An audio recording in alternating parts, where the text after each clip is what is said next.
And transition! Welcome back! It's been a hot second, but now we're back for the Unremarkables, our Mass the Next Generation game. Hope you all are excited to get back into it as I am. Let's go. We are going to have a hell of a time this fine evening. So, this is the Roll for Chaos. This is the Unremarkables, which means we can't just have an intro order or know what the show's gonna be like at the start, what the vibe was. No, no, no. We have to just roll a die and say, Ruby Heart Gaming, go ahead and tell us who you are, who you're playing, and give us what your character. All right, here. If your character was like a Pokemon gym leader, what would their like gym and team's aesthetics be? Okay, Umbra, it's obvious, Dark Shadow. Sure, Like, sure.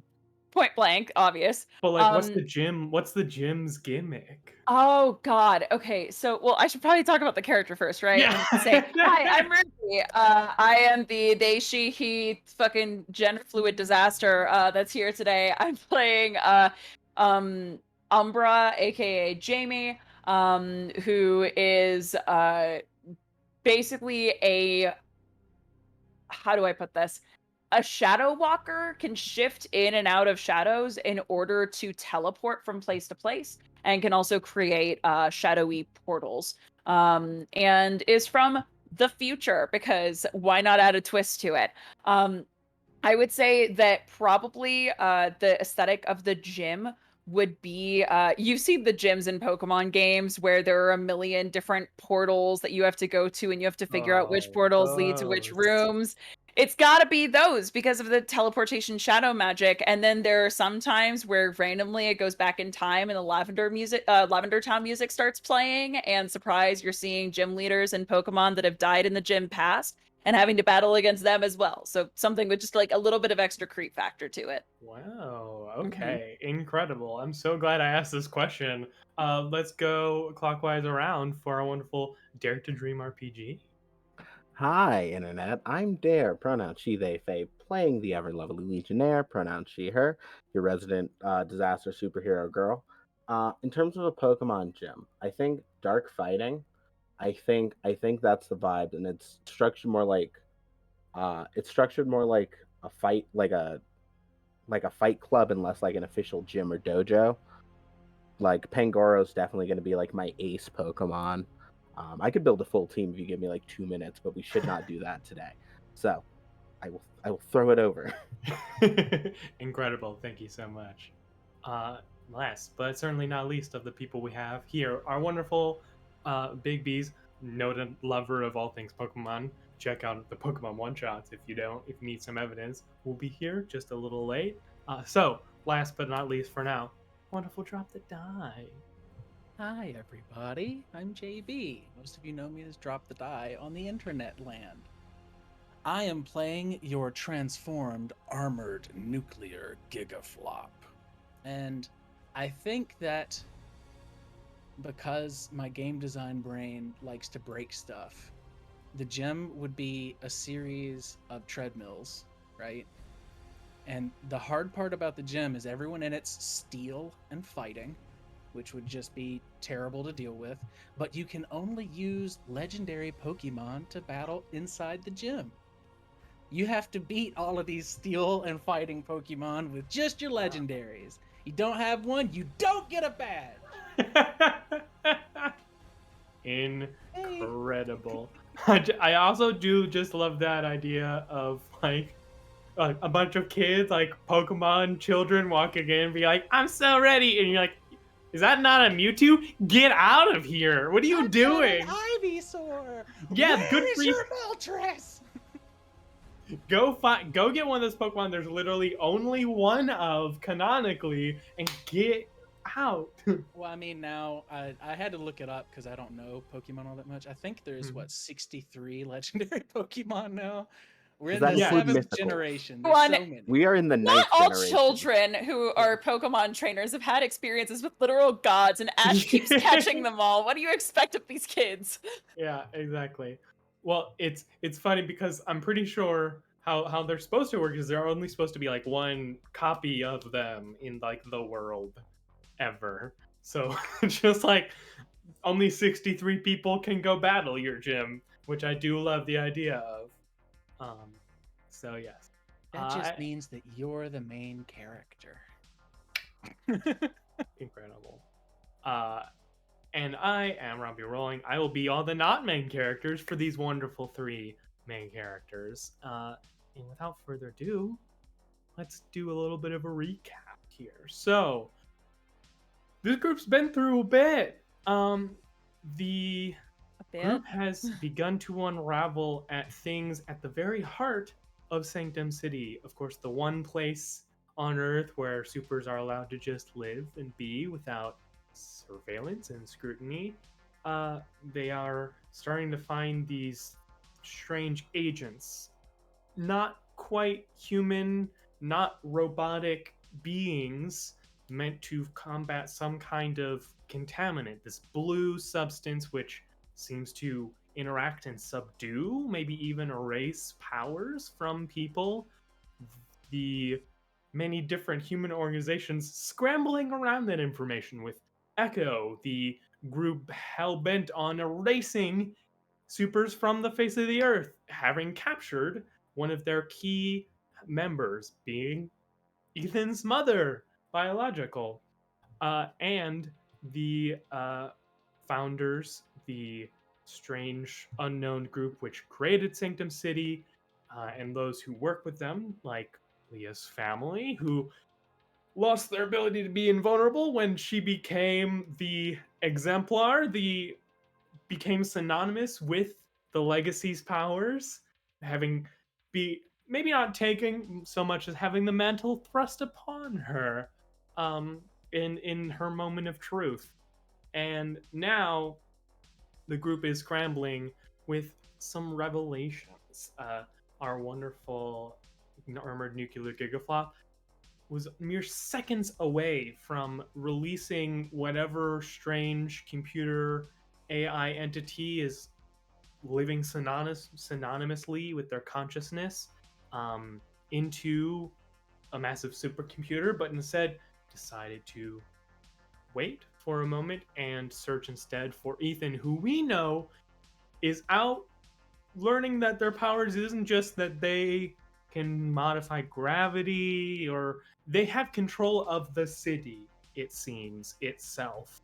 And where the building is shaking, it's not that they're manipulating gravity, they're just actually having the building shake.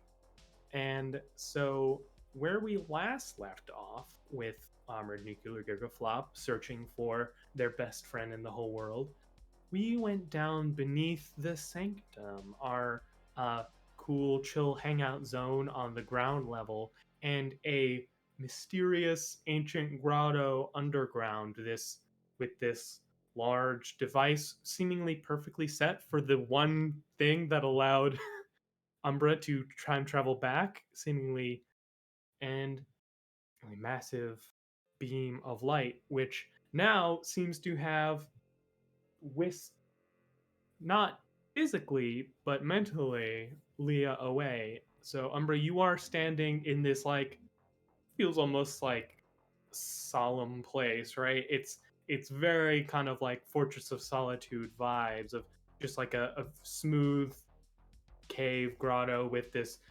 brilliant radiant beam of light and that pedestal which is clearly supposed to have your relic. And as soon as pretty much as soon as Leah walks in, the light flashes and Leah is just like catatonic, like standing up, breathing, but just not there. Jamie immediately rushes up because with that kind of face on, I don't know if she's about to go down. I don't know if she needs emotional support, but it's a immediately goes and is there and ready, puts hands on the shoulders just to say, "Hey, Leah, you with me?" Just talking to a brick wall. Doesn't seem in danger of falling over or anything like that, but Sam, can we do any kind of scan on her in the med bay, or do you? Sam isn't there. It's just Oh, you it's two. just me. Yeah, it's It's just just you me? two. You're No, alone. co-team leader. Yeah. Okay, so oh God, okay. If she's catatonic, not responding to me at all, the first thing I would want to do is see if I can guide her up to the med bay. It's like, you know when you're trying to get a dog to go somewhere you don't want and they just like plant and freeze? Mm-hmm. Leah's body is just that. Just a complete solid statue, essentially. And we know how strong and physically tough Leah is. It like you could maybe try and like teleport her, but in terms of like physically moving Leah, no. Then that's what I'm gonna do. I am going to make a portal and I am going to open it up to gently bring Leah through and place her on one of the med bay beds. Okay. So as If this is some kind of shock or something like that, we are much better suited in that particular situation. yeah, you conjure one of your shadow portals and lay Leah on that kind of like ER style bed in the med bay of the sanctuary.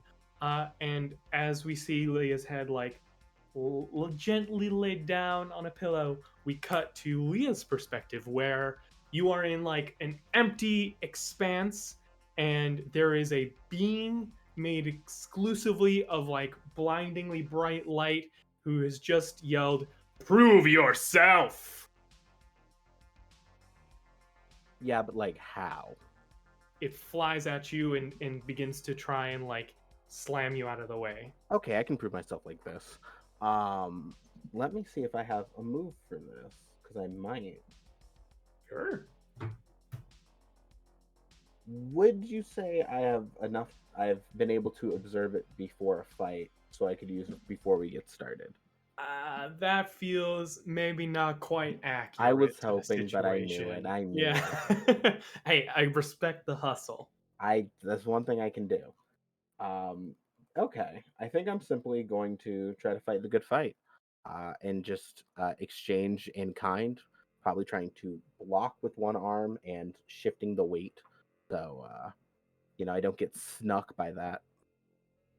Give me a roll. Let's see how it goes.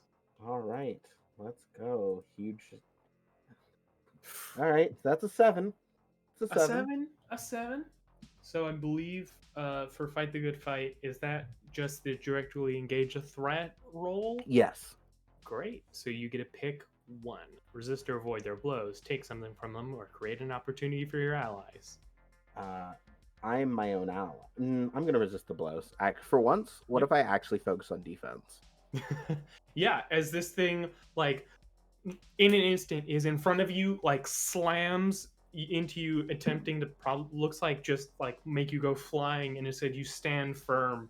And but after that like massive blow, it just stands in front of you. Prove yourself. Okay.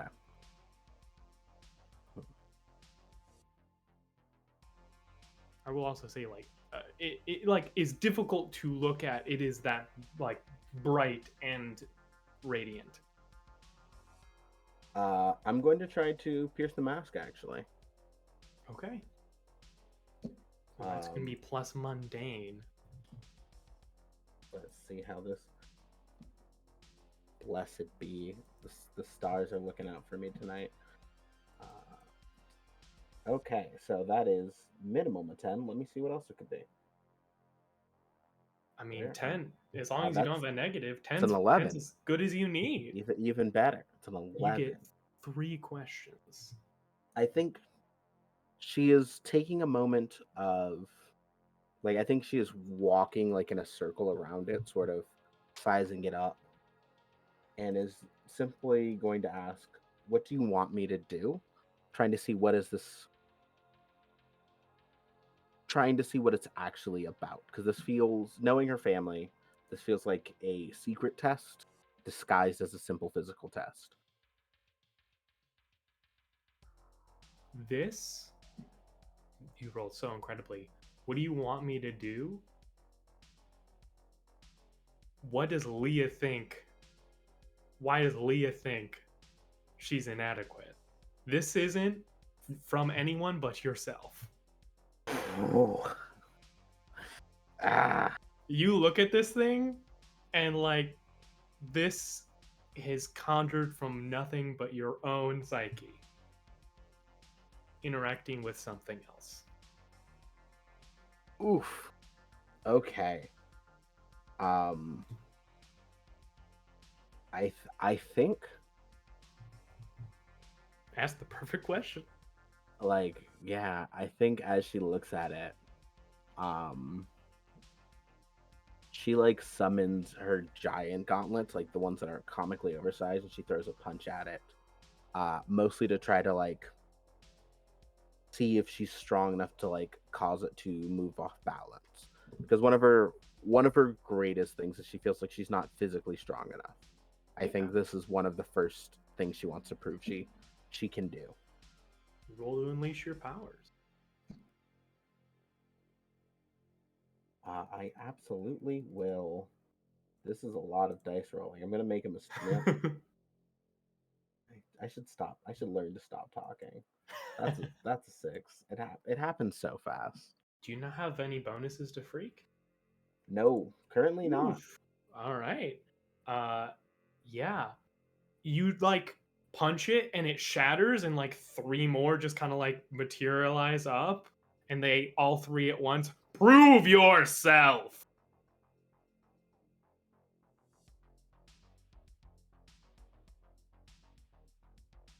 I I think at like that. I think her initial reaction is if I may, I'm going to take a condition Yeah. in which I think she is afraid because she's afraid to truly confront what this means. Yeah. She knows, and she hates that she knows this. I don't know how to prove myself. I'm here. I'm here right now. I'm fighting. Isn't that enough? There's a brief moment where the radiance of these figures flickers. There's been some kind of interruption. You could just run from this. There's an out. They're about to respond, but there's a moment where you think you could just leave this, whatever this is, and be gone. Instead, in that moment, she's going to summon 2 big tower shields. She's not running. It's not what she's ever done. Roll to take a powerful blow. All right, there's a move. I know there's a move I have here. Yeah. It's where I believe you do it with Savior. Yep, Yeah. and it's about getting big numbers to the small numbers. I'm going to drink bleach. That's a snake eyes. As I rolled Our the friends in lowest chat. possible numbers. I am So- furious. One thing, really interesting thing this game system did is you can't actually come back from snake eyes. Mechanically, your modifier doesn't get bigger than a 3, and you need a 7 to even hit a middle. So what if you could just? What happens on a failure? But you on have your- potential. I know. Yeah. Once again, my power leveling continues. Yeah. On a miss, you go down hard, but leave your opponent off balance, invulnerable. And Yeah. I think when they hit her, she turns her shields. She adds spikes to them, almost as if like just to cause some damage on the way out. It just as you pull up a shield, they just become slightly bigger than the shields, right? Like just as you are conjure more and more defenses, the idea like the world will just throw bigger and bigger things at you. So what's the wording? Does it say that you are out? Does it say you take conditions? What's the You go down hard. Yeah. So you wake up in the med bay. For a brief moment, Jamie, Leah's eyes are like that golden light of her powers, and then she's awake. Hey, are you okay? Um, where am I? Where's the big We're big in things? we're in the med bay. You're safe. There's nothing else here as far as I know. I'm going to check the security cams just to make sure in just a few minutes. No, it was a test. It was a test and I failed it. Mark Hopeless, by the way. What kind of test? Was this a Legionnaire thing? Yeah, it seems like it. Big thing of light just kept saying prove yourself. And I fought it and they got bigger and bigger and I got knocked out, I guess. I still not enough.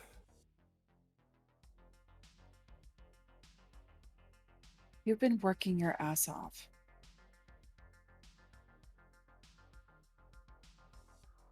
Can I be completely blunt about something for a second?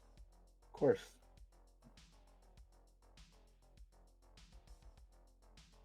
Have you considered that the last piece is just you holding yourself back?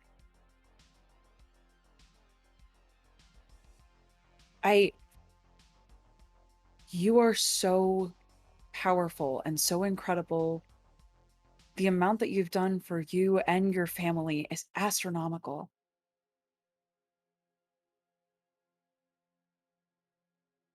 And I'm wondering if part of that just comes from the belief that you may not be up to the task, which you are.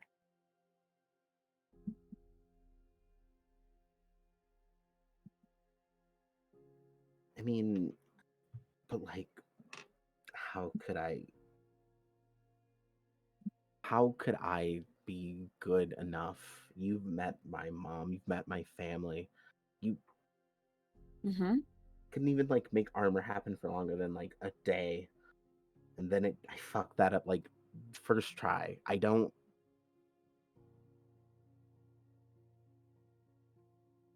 And now every failure I have, that fucks it up for everyone. I, I have to be perfect, not just good or not good enough. I have to be perfect. No one's perfect. Not a single goddamn person in this universe. Not your mother, not your dad, not your older cousin. Well, I know he's not perfect. Well, yeah, okay, that's pretty freaking obvious, but I needed to put it in perspective. There are so many people in this world, and even the people who we put in the highest positions, the highest pedestals, are not perfect. They probably have mistakes or regrets. And that's just part of being alive. If you keep holding, yeah. The final sentence I will say is, if you keep holding yourself to that standard, you're gonna fail that test every time. Okay, and let me see. Hang on. Actually, really quick, Yeah. I'd like to. No, I can't really use that because I didn't really say it. I have a move called Tomorrow's Golden Promise where if I comfort with tales of what I think her new future will be, then I can use Savior because that's a better score. I'll be nice. I'll give it to you because of the. I'll give it to you for this one. The one thing I will add then, just to make it justified and make sense, is I've seen the old version of what you become. I think if you keep holding yourself to the perfect standard, that's going to be the route. But if you can pass this test and you show yourself for all the amazing things you have done, the amazing person you are, There isn't gonna be a fucking Empress. It's just gonna be you. And now I'll roll. Okay. Let me see. I just wanted to make it justified. It doesn't make sense otherwise. Okay, a 5 plus 2. That's a 7. That's a 7. I'll take it. So, on a hit, they mark potential clear condition or shift labels if they open up to you. So, what does Leah say? What do they do? I think she's trying as hard as she can to avoid your gaze. Because she knows if she looks you in the eyes, she will crumble and fold instantly. But she eventually looks at you and she goes, "You're right. I'm really scared to make mistakes. But I want to be the best version of myself for everyone here. So maybe I should try again." Someone who has now been made the co-lead for a team of the people who raised me and is trying to constantly be perfect and constantly fucking that up. I get it. I do. The only reason I'm calling out your bullshit is because I also need to start calling out my own. We can keep each other honest. Do our best to, right? That's all we can do. Offer a hand. And I just help her set up and get situated. And of course, because we just had the admittance of feelings, there's the moment where we just like keep holding hands for longer, like we could let go, but it just kind of stays there. I just like bump my head against your shoulder and I say thank you. Always. I have a feeling we are really fucking close. But it's gonna take all of us to get through this, yeah? Yeah. I'll try again. So how can we help you pass that test? I think a lot of it I think hearing that does a lot. I'm the thing that I need to be.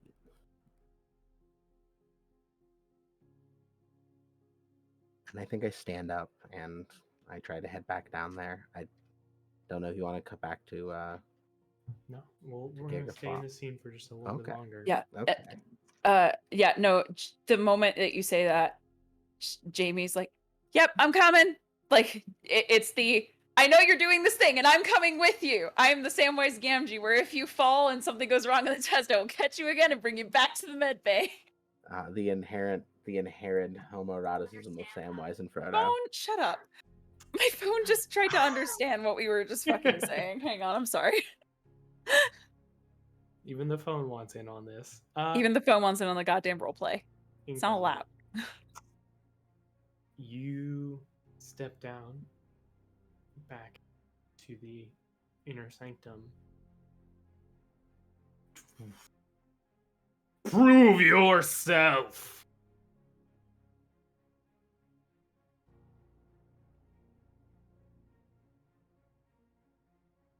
Okay. And I look up at it again. And I think I try to summon the armor, actually. I try to see if I can do that. It's there. Hmm?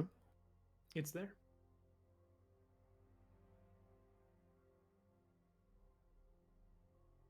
Like Leah like thinks, the if full Leah, thing? does Leah think she can do it? Yeah.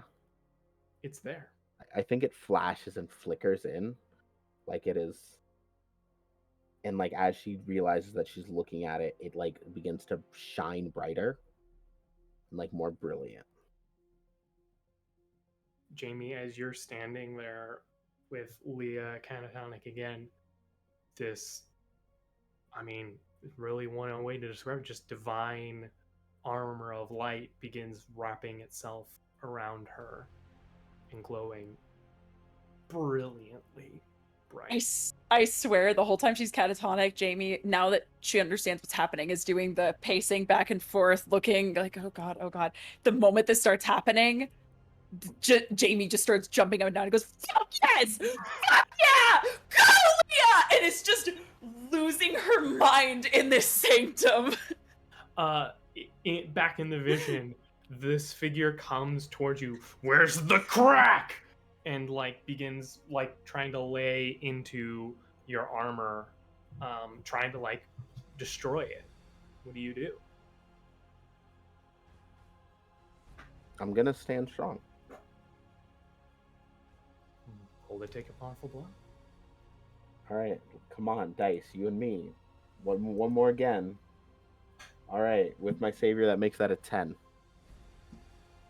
which is good in this case. It's very good, in fact.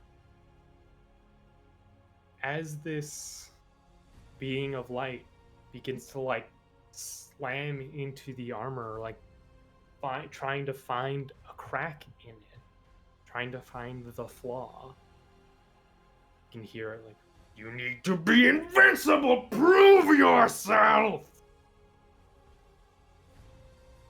I think she tries to catch the fist. Caught. I don't really think I need to, and that's okay because I have people who can cover my weak spots. I like push it back. You push this thing of light back, and it's like it's helpless against, like, as you just push it, it's like nothing. Just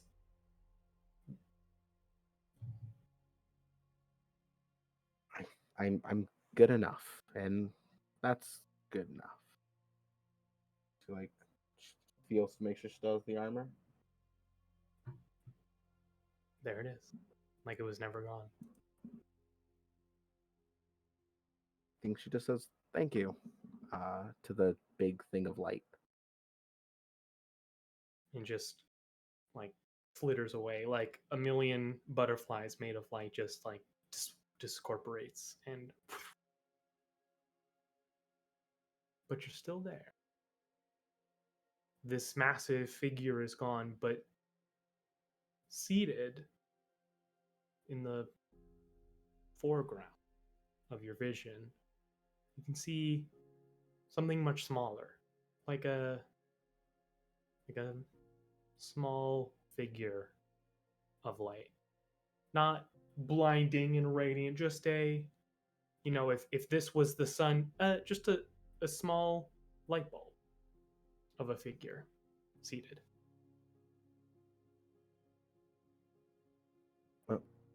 Hi. Hey! Who are you? Well, that was time we had a chat. I'm the first one. Oh, Yeah, we got some stuff to talk about. Now we'll cut. So, our friend Armored Nuclear Gigaflop. So you just stopped the upload of your second voice, your companion in your mind. As you are beginning to shift focus, there is still a lot of data from your interactions with the agents that's kind of mulling about. Obviously, can't commit 100% of your faculties to going through it at this time because you're trying to find your friend. But if you want to try and unpick some of that, you could. I may need a bit of a refresher. Where am Yeah. I? So you are at Jelkin's laboratory, which is like downtown metropolitan center. You're ostensibly still in Jelkin's lab, right by their supercomputer. Okay.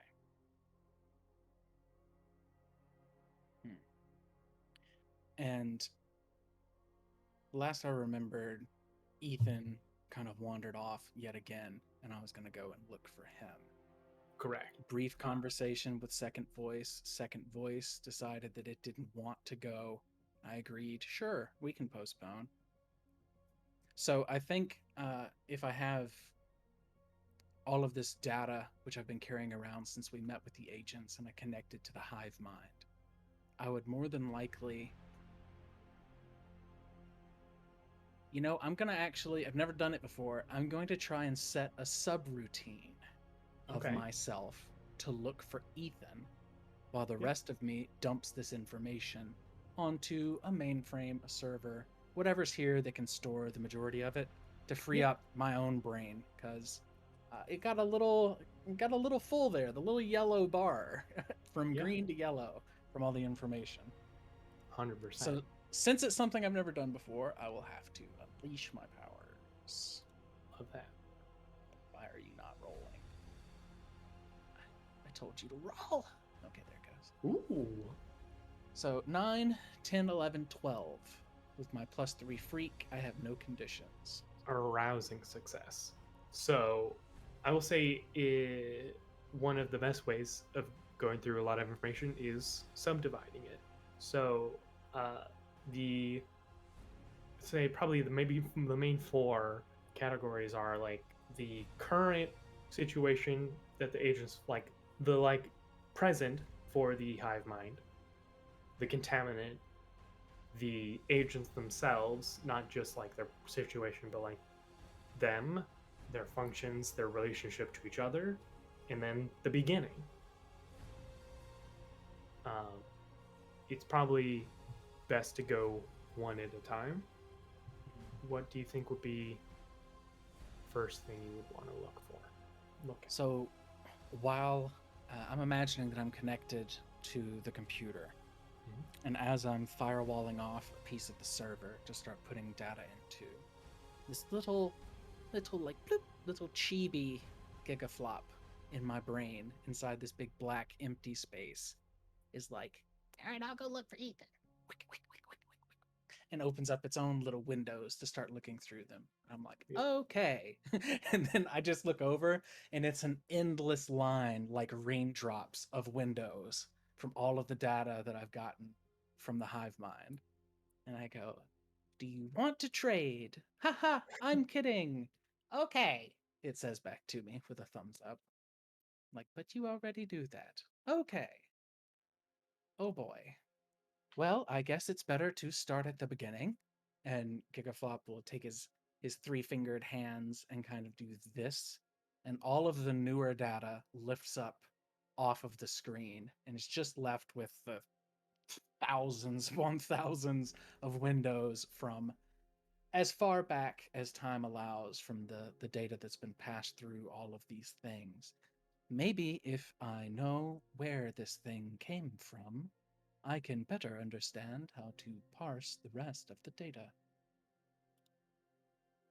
So these agents are not only connected within themselves, the very beginning of its data labels it as like lot 17-37B, as if these agents, this like structure, this hive mind, is just one of many, unconnected from each other, but presumably identical.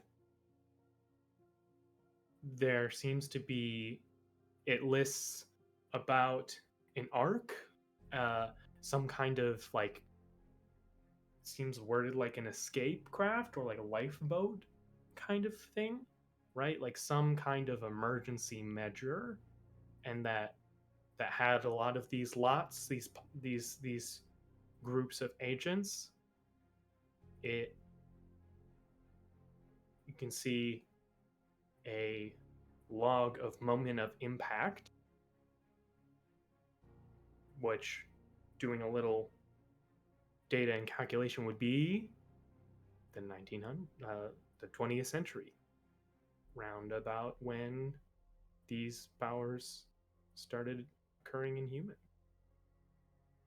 And you can see like it's like logs of condition of the not 3 but 5, in fact, there's apparently is supposed to be 5 agents on this linked hive mind.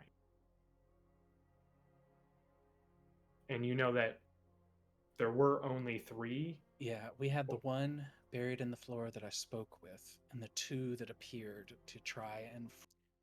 Instead, he will look to the early years now, like right current, the past couple days.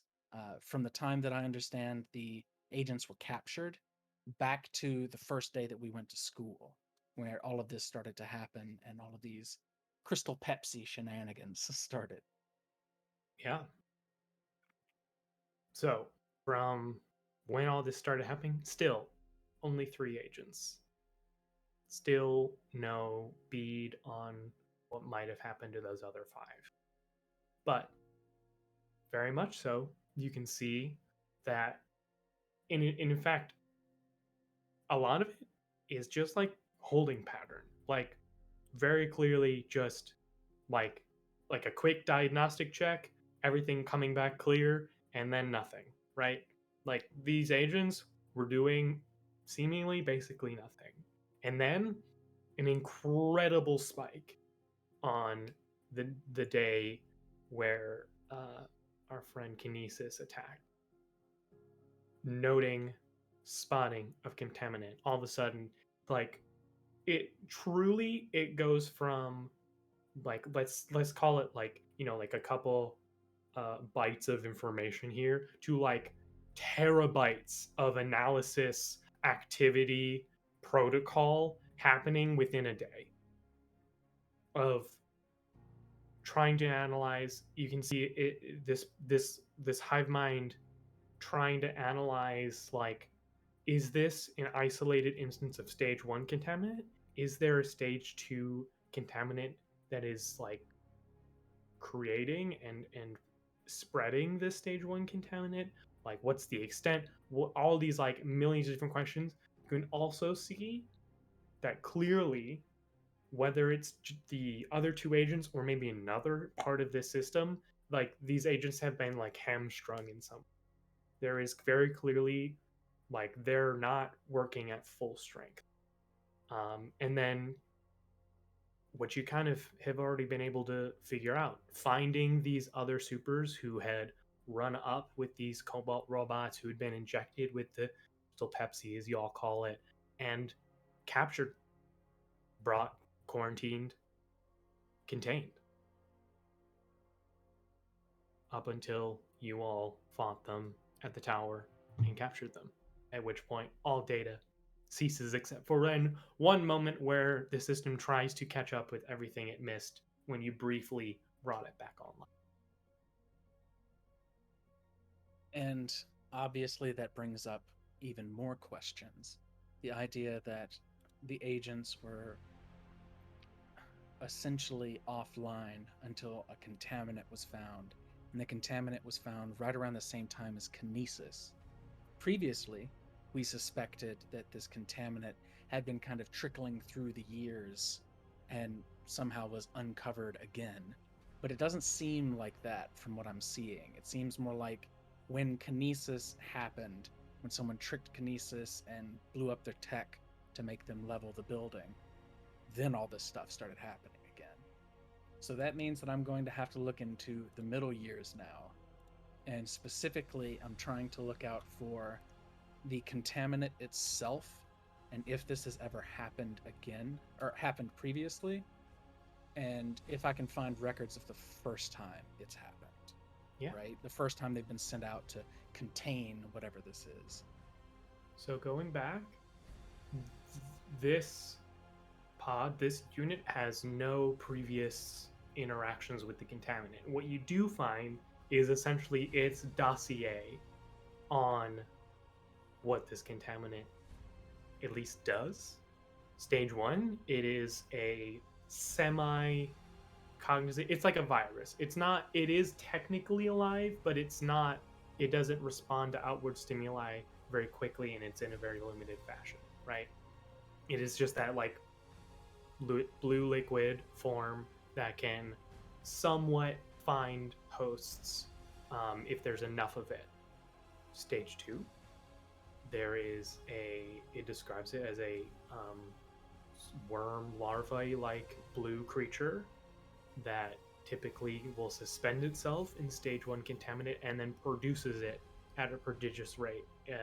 Says that it's known to be really good at creating tools.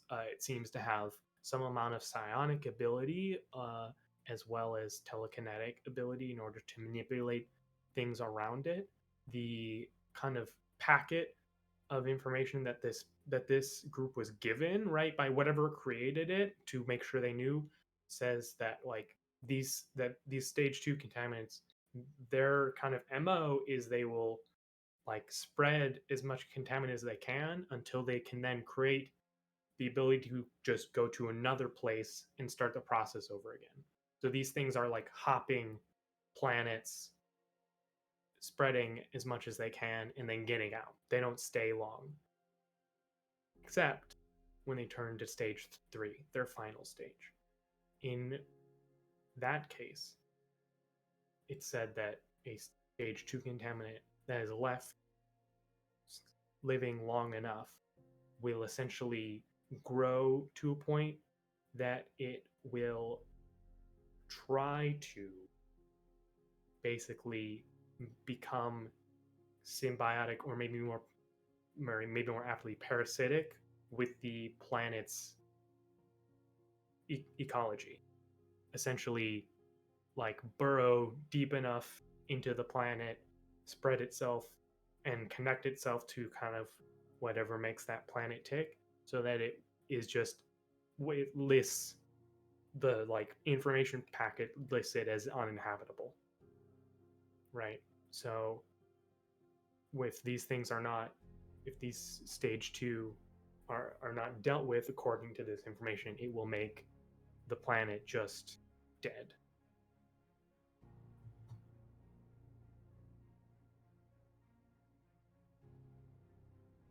So I think at this point, Gigaflop has parsed the information.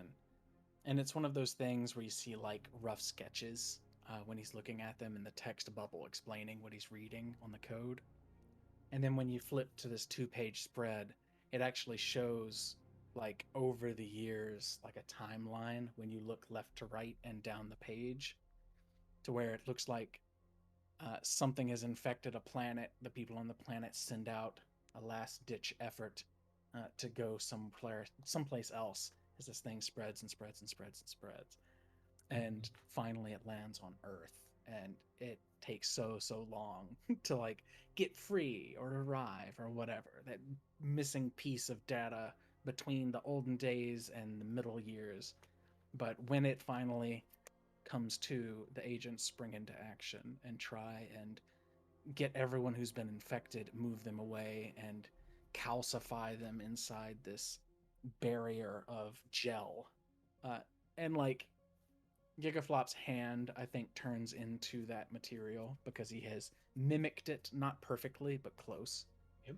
And he just looks at it and he says, interesting. It seems as though perhaps the arrival of the agents is what triggered super mutations in humans. But that is part of the host organism for this contaminant that the agents wish to prevent from spreading across the entire world. It seems a bad form. He's turning and looking at Miniflop. It seems a bad form to keep them trapped if the only thing they're trying to do is to prevent the downfall of the entire world. You're right, Miniflop says back. Interesting. I may have to think on this. But if all of the powers on this world are manifestations of what is potential within the hive mind, it may prove more useful for me to actually join the hive mind in the end regardless. What do you think? And Miniflop looks at me. Has he found Ethan yet? Well, as you question that, we cut away. Perfect. Um, so Leah, you are standing in front of this figure claiming to be the first. Hi. Hey, That was a lot. Sorry. no, it's what the family does. Well, I wanted to just be, like this. This seemed better, but you kind of brought some stuff with you, and I could only speak certain ways. You're You know. you're fine. You're fine. Uh, so hi, I'm Leo. Hi. I guess most recent exemplar. Well, yeah, of course. I just wanted to like I offer like a hand just for like a proper introduction. Yeah, they like the light kind of like goes for a handshake. You can feel like almost a warmth in this vision, but they're not substantial. Okay. So what's the story? Is there a second chair? Oh, sure. And all of a sudden, there's just a second light chair made out of light. And I like sit down. It's like I think a beanbag chair. So I like just like get real low in it. So what's the story? What do you have to tell me? Oh, geez. Well, first off, I'm really proud of you. Look at you go. That was really something. Thanks. Yeah, Yeah. I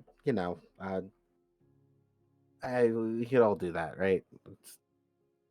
No. Hmm? No, in fact, everyone else when they've come down here, I've tried to talk to them, and they haven't gotten through the trials. It's been really difficult. Am I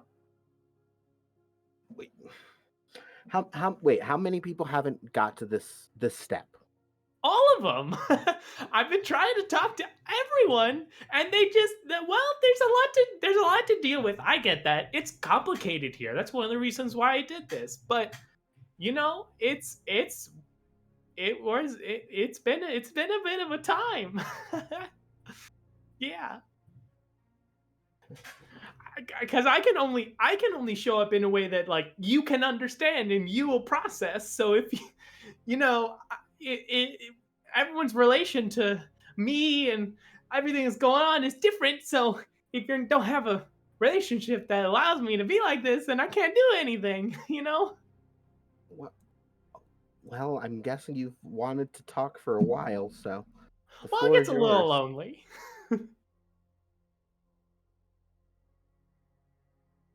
Is there any is all right? So what's the trial for? Is It's not supposed to be a trial, silly. I fair. I gave a gift. I things when we got here, things were different. I didn't think it was going to be like this. None of us did. And it became pretty clear pretty quick that there was going to be bad stuff. I mean, isn't there always? And you try and prepare for it, but I didn't feel like I was what was needed, you know? And then I and then so I decided that if I didn't know what was needed, then only the people who lived here would know what was needed. And so, ta-da! You know? Yeah. No, that makes sense. Um, I'm sorry you've been so lonely for so long. That feels awful. I mean, I could still see what when y'all show up, I can kind of get glimpses of what's going on. So, it's kind of okay. I like give a look, or I'm not gonna follow that rabbit hole of questioning. Um, well, I do you have any wisdom to depart? Keep doing good. You're doing great.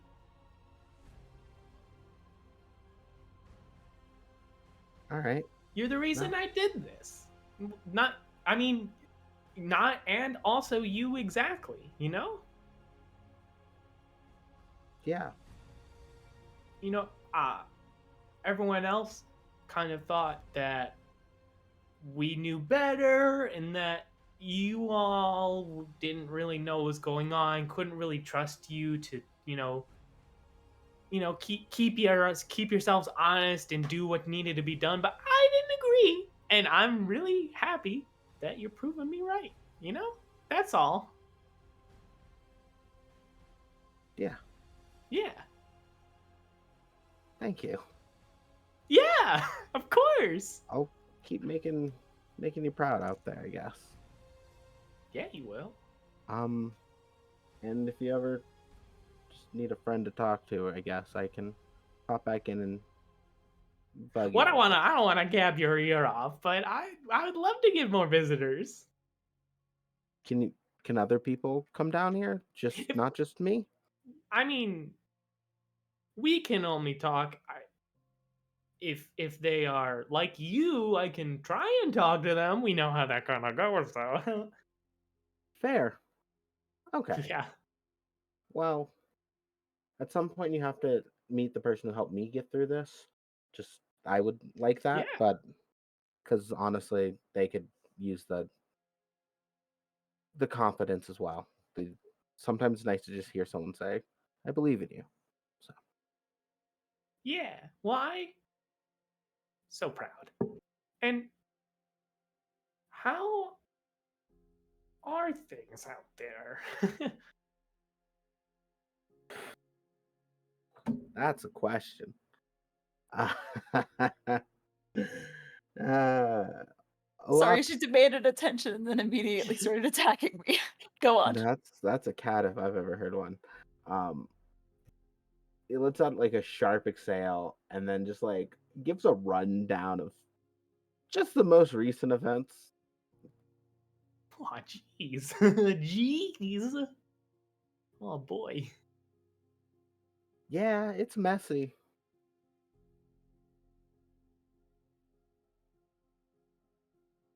How much do you want me to talk about it? I guess. I mean, which you you've been around a while. What's your perspective on everything? Well, my main perspective is the whole reason I did this is because I thought that y'all's judgment and a community's decision making would be better than mine. So I don't wanna color I don't wanna, tell you what to think or tell you what I mean, if I told you my thoughts on what's going on, that's not as important as what you and your group and family and all that things going on and what needs to be done. Well, what I want to do is save Sanctum City and make sure Mhm. all of my friends get out of this okay. Because we've already lost one friend, and I desperately want to help save, this place. Yeah. Well, it feels a little awkward to say this, but you probably did the right thing keeping those three a little sleepy for now. But doesn't mean they're not trying to do what they think is right. Yeah. They always were. I mean, they're sweethearts, kind of. Well, they try. Yeah. But yeah, I feel like we're close. I feel like we're really close. Yeah, I think so.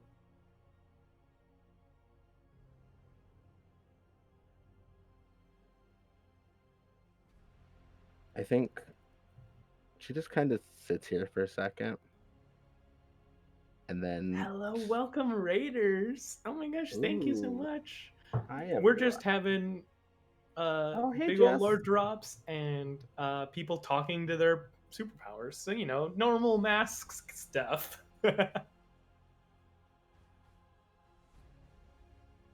So, yes.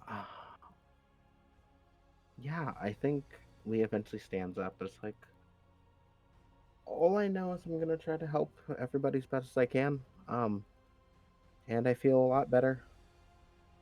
And I also get to lord this over my cousin later. And that'll be funny. But otherwise, Yeah.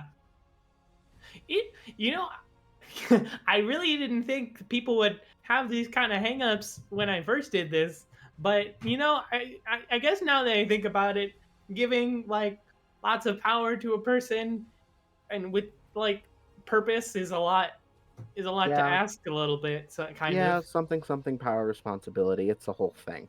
But yeah, I feel good. We got this.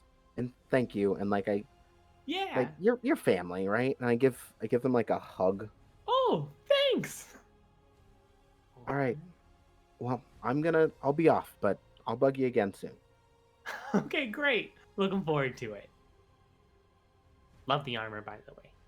Thanks. I based it sort of off of like there's this like mech I like, and then she just starts hyper fixating about it. Ooh, I can't wait to find out what a mech is. Neat. All right. Leah's about to deck this sanctuary out later. Anyway, yeah, They're so cool. I think like she wakes up again. You wake up, it's just oh, right. You got it. Yeah, and I like turn the armor on again just to like prove I can do it consciously. So Yeah. the best way I can think to put this is, in Steven Universe, when he looks at whenever they turn into the giant women and the stars appear in his eyes. That Yeah. is Jamie when you just wield the armor. Just you are there in all your glory, and she is in awe.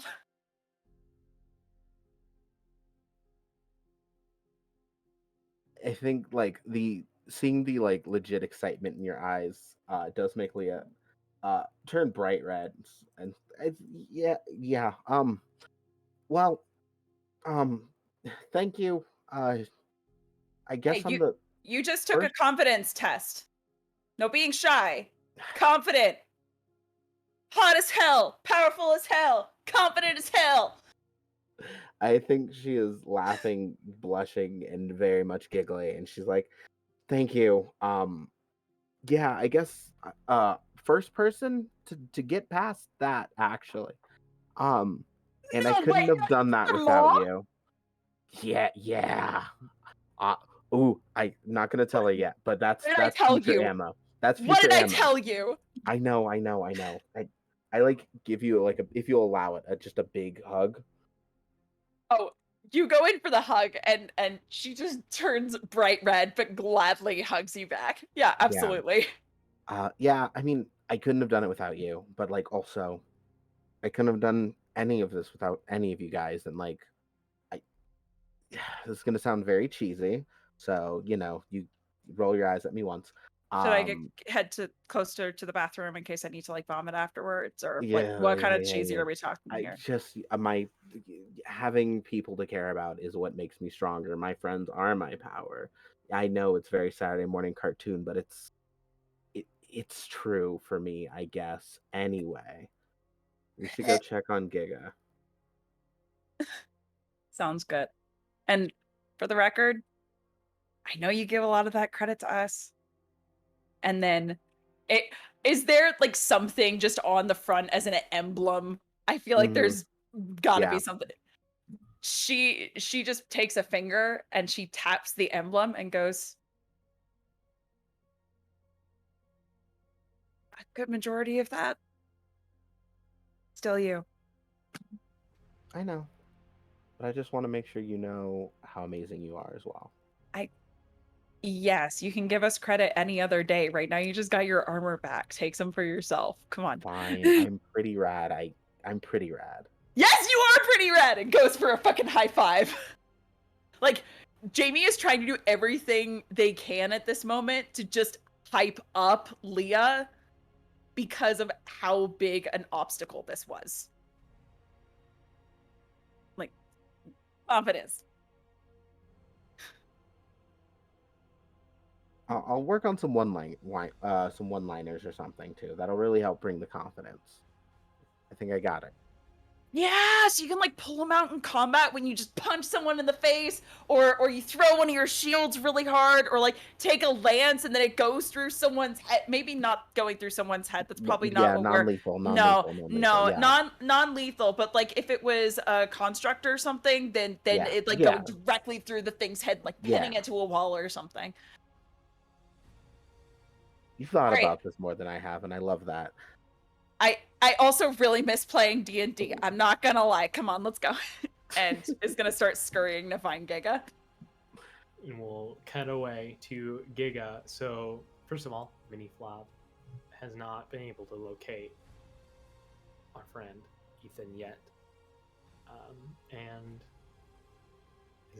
there's only a couple more avenues of data that you can look at. I don't know. I can't find it. Try his alias, Bees. Um, All right. Last question that I'll look at, and I'm imagining when this started, when I connected to the server, I can't help but imagine a pencil. And like I touch the monitor and make the connection. The pencil's rolling like down the little slope, gonna fall onto the ground.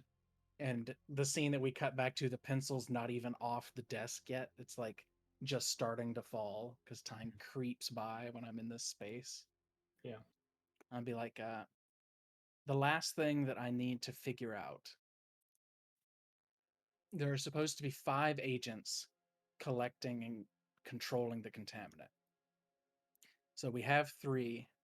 We know that one is responsible for like moving it around. One is responsible for contaminating it. What are the 2 that we're missing responsible for in the decontamination process? So I'll kind of have all this stuff spread out like this giant cloud of information and parse them all down until I can find one that's the closest to what I'm looking for. Yeah. So yeah. Hold on, let's take a moment and watch Ruby.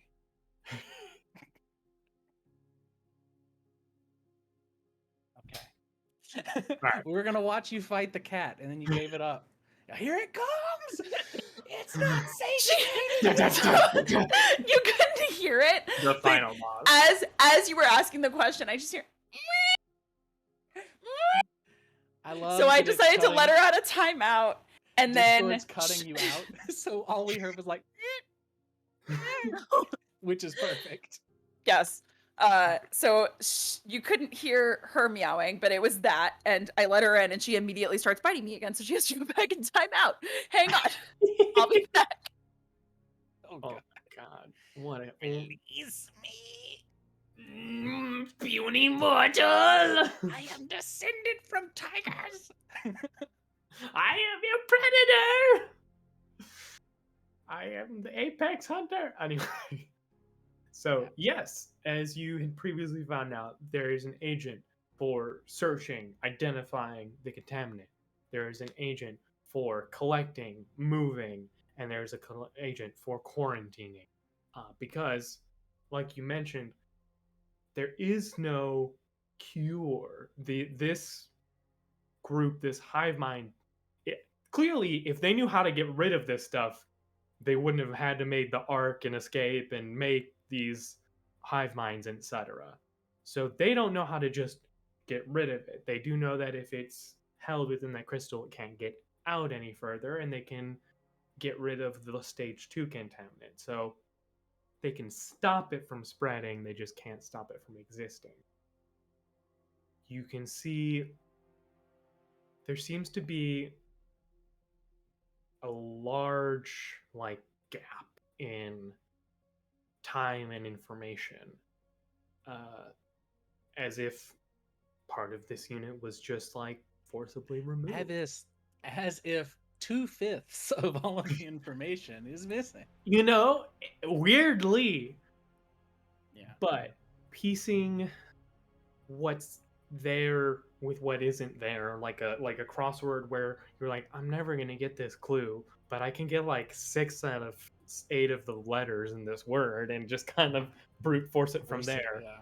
Exactly.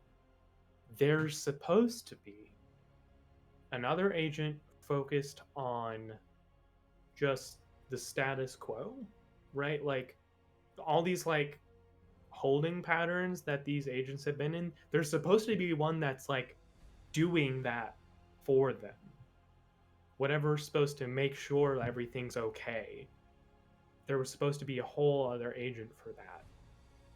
And then there was a agent that was in charge of the planet, because the stage 3 of the contaminant ruins the planet, right? It makes it unlivable. So there was another agent that was in charge of just the planet, right? The planet and the things on it. Let's just have something dedicated to making sure there's no contaminant in that, and that maybe even trying to make it resistant to contaminant. So I'm gonna mark them as Planet Keeper and Quality Control. Yeah, that works. Perfect. That So, knowing that information Mhm. and understanding what they do, there are frames pulled up where I see people trapped inside the crystal, and I'm working backwards, and I'm imagining that if they were on another world, other beings were just quarantined like that by the hive mind that may be spread out. Who knows how far? Or it might just be here. There's no way for me to know without connecting to it again. But the impression that these people were just cut away and set off in crystal forever. And that was the answer. And knowing that I alone have apparently freed someone from the contaminant on this planet. That does explain why the agent was so intent on getting my information and sending it back.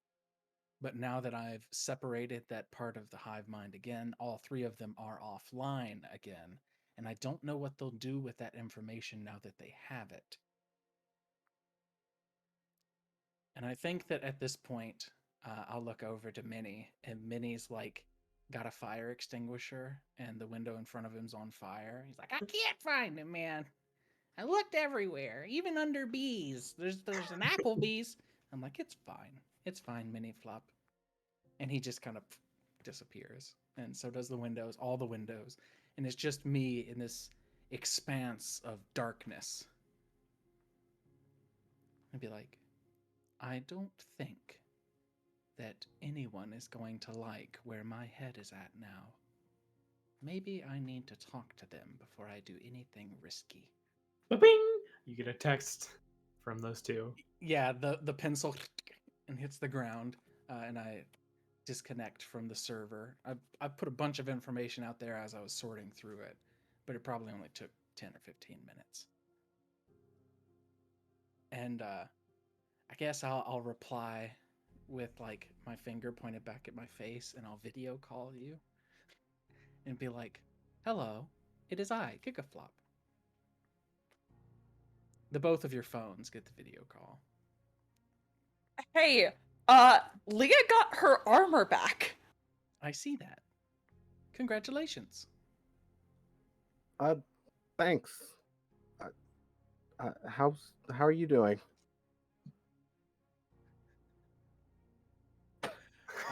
Hold on. Yeah, Terrifying what you got silence. for us, Sam? There is a pause after No, that it's question. What when you share a loaded question. triumphant celebration with someone, clear one condition if they treat you like a perfectly normal person, or mark potential if they praise your power or abilities. I think you're just kind of treating me normal here, but we'll let it play out for the triumph for a moment, and we'll worry about that later. Yeah. I'd be like, having your powers restored is fantastic, because it does mean that perhaps we can move forward without Ethan, who I have been unable to locate. Again? Yeah, for real, man. Oh, Totally God, off the that grid. Like, boy. oof. I know. Why does Oof, he keep boy. doing this? Totes. Okay. But I can't even track his cellular telephone, which means that he may be in any number of places he should not be. First things first, let's talk about what else you found out, and then we can take that one step at a time. Sure. At one point, I believed that our powers were born from friendship, but now I know they're extraterrestrial in origin. Extraterrestrial. Yes, Wait, what do you mean? Like it's all about the alien juice. like like Fantasia extraterrestrial Yes, or oh As in, yes, was it? I yes. Well, let me get through the sentence. Was I this have an already went through permutations of what you will say. Yes, you're on the right track. Good job. was it intentional or was it not intentional? Like, was this an injection in the water, or was this like some kind of just cataclysmic, the literal planet and the people changed when something else happened, like a crash? Like, do we know? There was a crash, yes, in downtown Sanctum City. A cataclysmic event, yes. A contaminant, yes. And he just rattles off everything that you just said, confirming they're literally all true.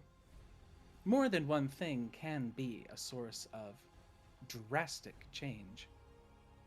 Like the dinosaurs, and the video changes and shows the meteor hitting and a dinosaur going, no, right?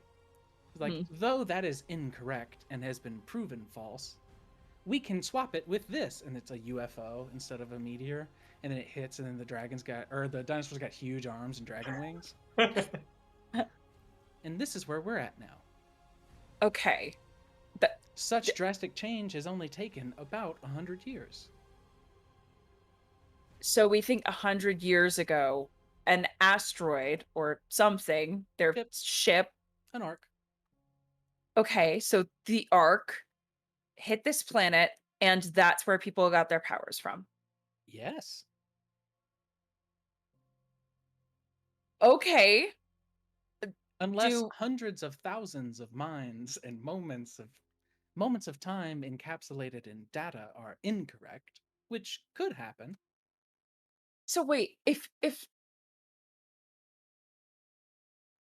do you think that the people in the hive mind came from space? Is that also a thing? What would the alternative be, Umbra? I The don't know hive it. mind happened naturally here. to be No, fair, so you're hitting us with a lot. Oh, for sure. I was going to dole it out after a celebration of your powers returning, but you asked. I mean, hear me out. The reason I'm asking is I thought the Crystal Pepsi was manufactured, but these things It may seem have to. been. But they already knew so much about it and said that they've been hunting this for so long.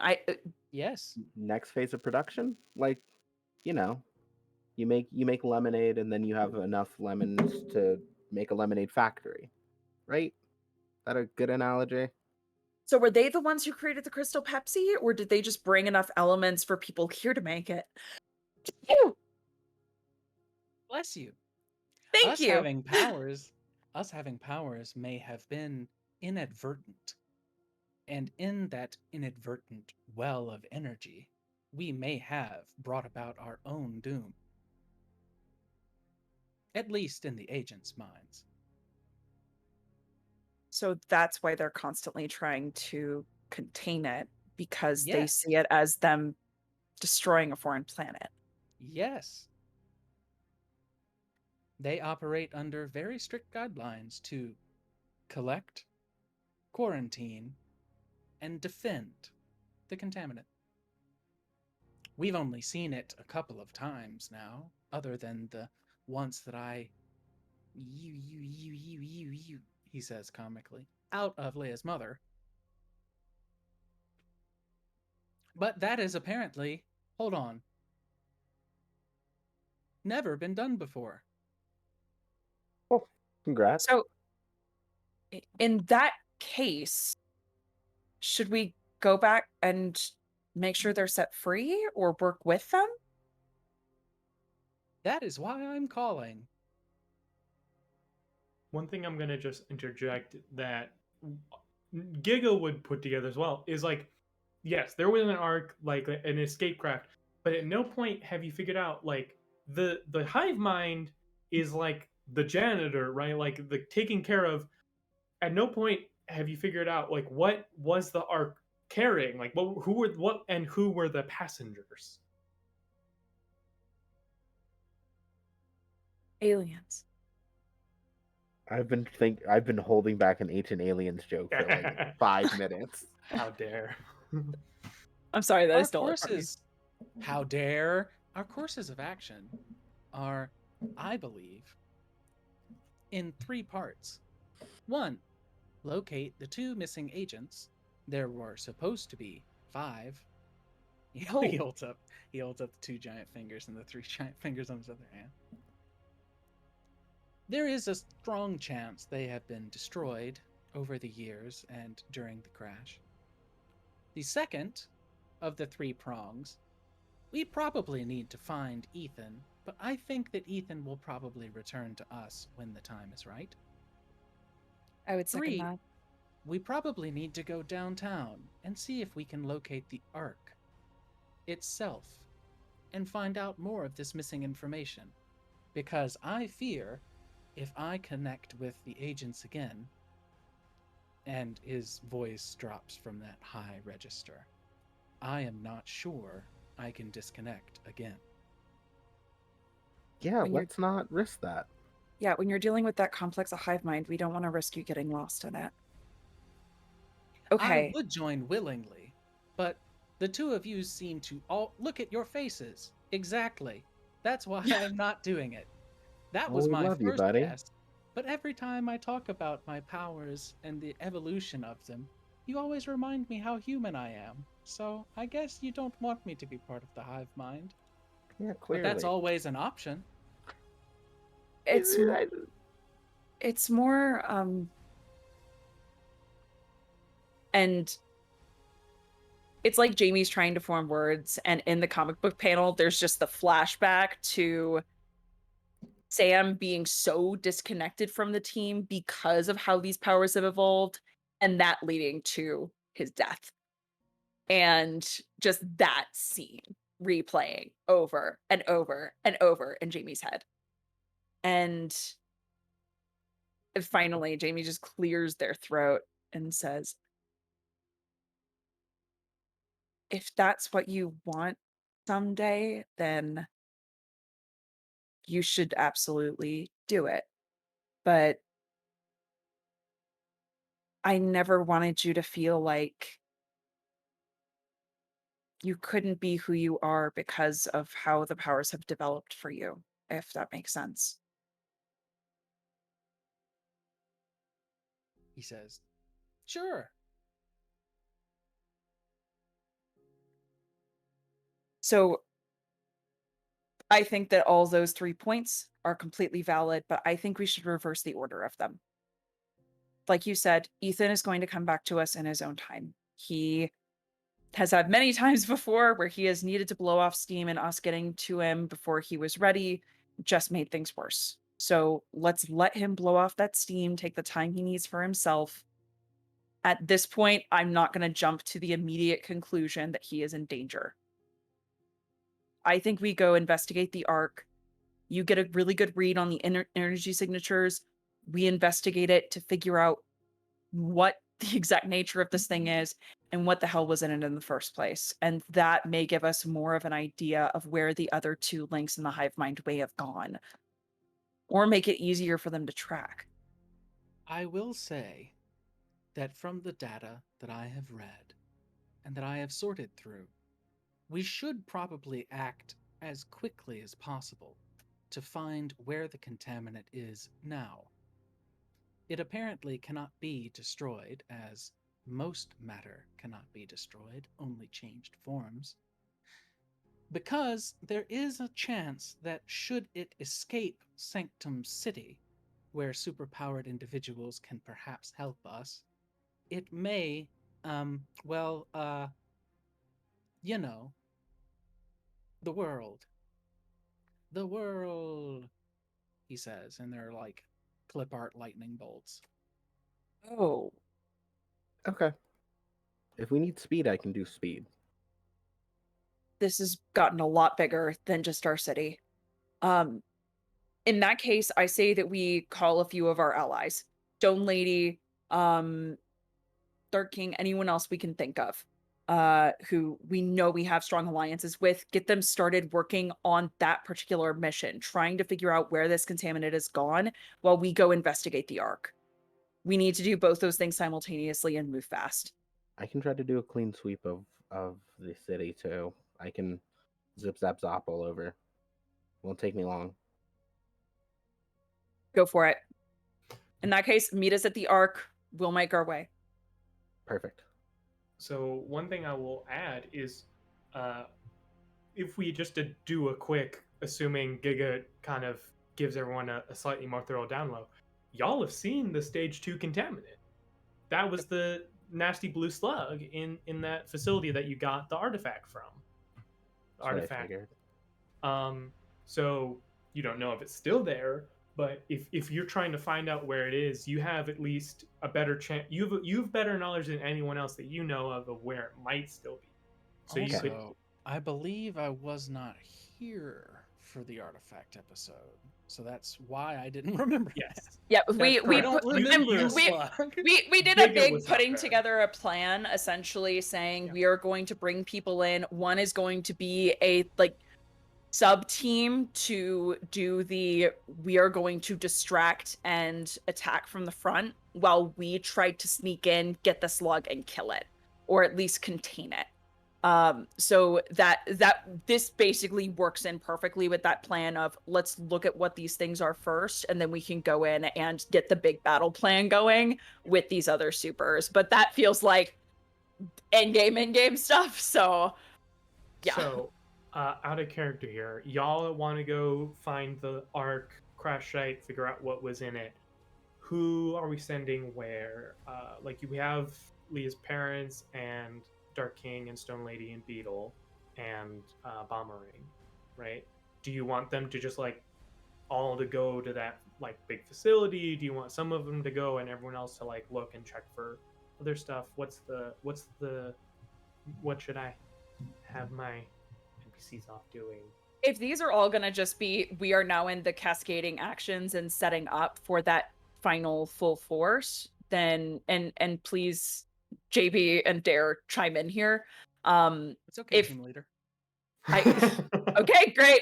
I mean, shoe fits. Cool. I'm listening. I'm listening to see what you say first. I got you back. I think the order of operations here is we treat this as we are suiting up, we are going out, and we are going to do these things back to back to back. Like we need to drive forward as hard as possible to be able to get to that slug. Time is of the essence here. So Sam and I can start heading for the Ark. Leah does a sweep to figure Lead out if slug there team. basically if there are any other slugs or like bits of contaminant that you can find outside of the one location we already know of. That's what you should be looking for.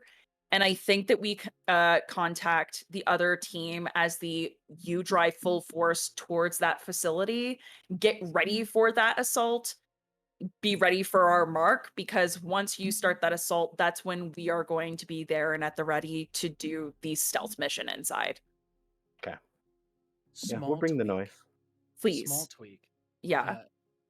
You could, Leah, you could have your parents throw around their historic, well-loved personas for the city and just have everybody look in the city. And that way you don't have to literally run hundreds of thousands of square miles through doorways and shit trying to look for it. Because if your parents like throw up the bat signal and say, "Hey, we need to look for a 3 to 4 I like foot," the energy of them throwing their weight behind it because it also can make them scared. For anyone who is like it shows like we're taking this seriously with the full force of like the super community. Because if we tried to, we're in high school, and this has Yeah. been 18 days Yeah, since we started. I would say this shouldn't be any kind of public press conference thing, but if they pull on their super contacts, that sounds great. Because something else we found out while you were gone, I don't know if you were here for this episode, JB, or if you were gone. Dara and I had a very extensive talk with Ethan's mother, and she is one of the leaders of the extremist groups that want to say it's totally by choice taking these things and eliminating the superpowers, while also saying a lot of really bigoted things that essentially are, we want to erase you from the earth, and the way we're doing it is the only right way. Yeah. So real fucked up. Yeah, so if we were to make this public, their forces and the people they have called on would probably come out swinging and just as full of force. So I think that that's a great idea, but it should be just kept to like the supers that they really trust down low within their content network. Okay. All right. Yeah. That I stand behind it 100%. Just we learned our lesson from COVID. We need to actually get people fucking looking. Right. So Yeah. Yes, absolutely. So, to make sure I understand, you three are going to find the Ark, looking for Ark stuff, while like Dark King, Stone Lady, Beetle, Bomberang go to that facility, check it out, scout, get ready for shit to maybe go down, while Leah's parents gather what allies they can as quietly as they can and make sure there's no other slugs or things going on. Yeah, sources of the contaminant that we need to take out, because if so, we need to know that. But yeah, Stone Lady and everyone's scouting ahead so that when we get there, we know exactly what the lay of the land is. That's perfect. Great. All right. So, it's funny. Where do you? I'm guessing you're gonna try and figure out your best guess as to the like initial crash site is, right? Giga? Yeah, since I've actually seen it and Yeah. have like the coordinates of where it hit on Earth, Yeah. then I can actually go find the actual epicenter of where it crashed. Yeah. So there's obviously multiple crash sites because this wasn't a clean entry, right? There's bits and pieces scattered throughout Sanctum City, but where the majority of the hull crash landed, you after a bit of time because the city wasn't here, you are brought to a place you've been before. You see a founder's station where 3 agents and a head of Echo is contained. Apropos.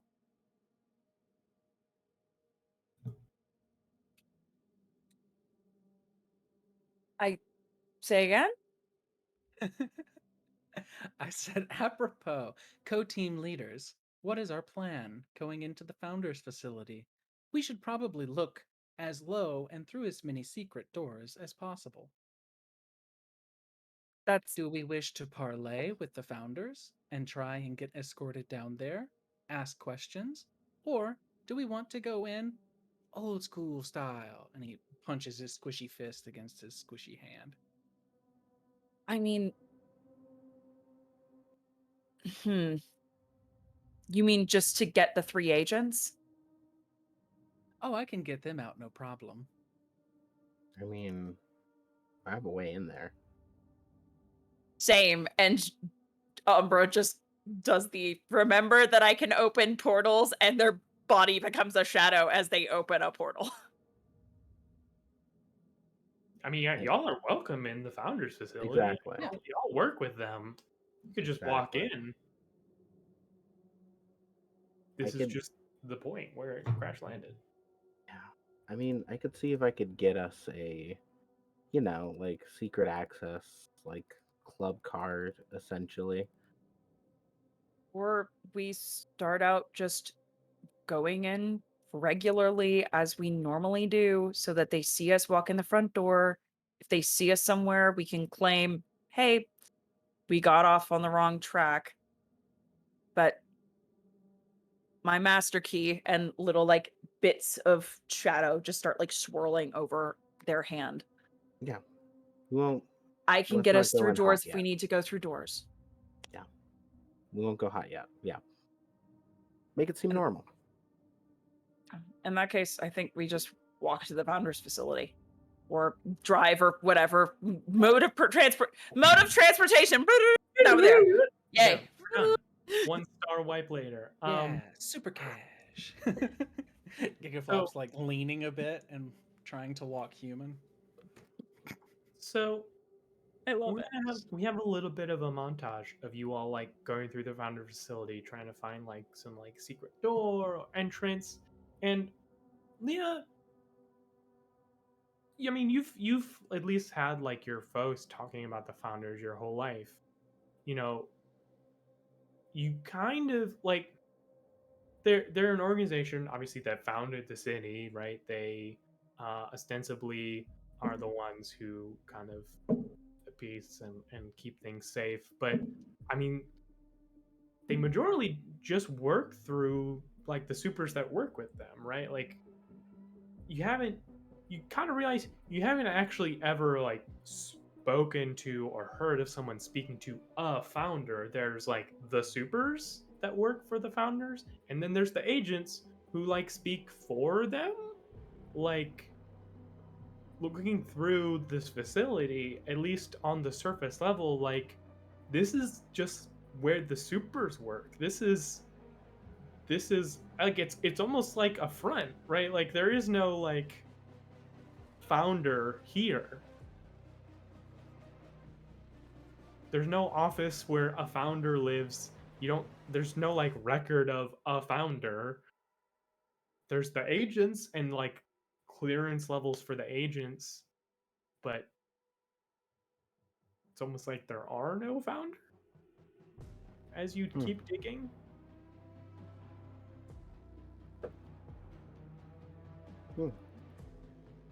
But there are, as you get to the bottom of the facility, sections that are marked exclusively for agent access that you wouldn't technically be allowed into. We let ourselves in.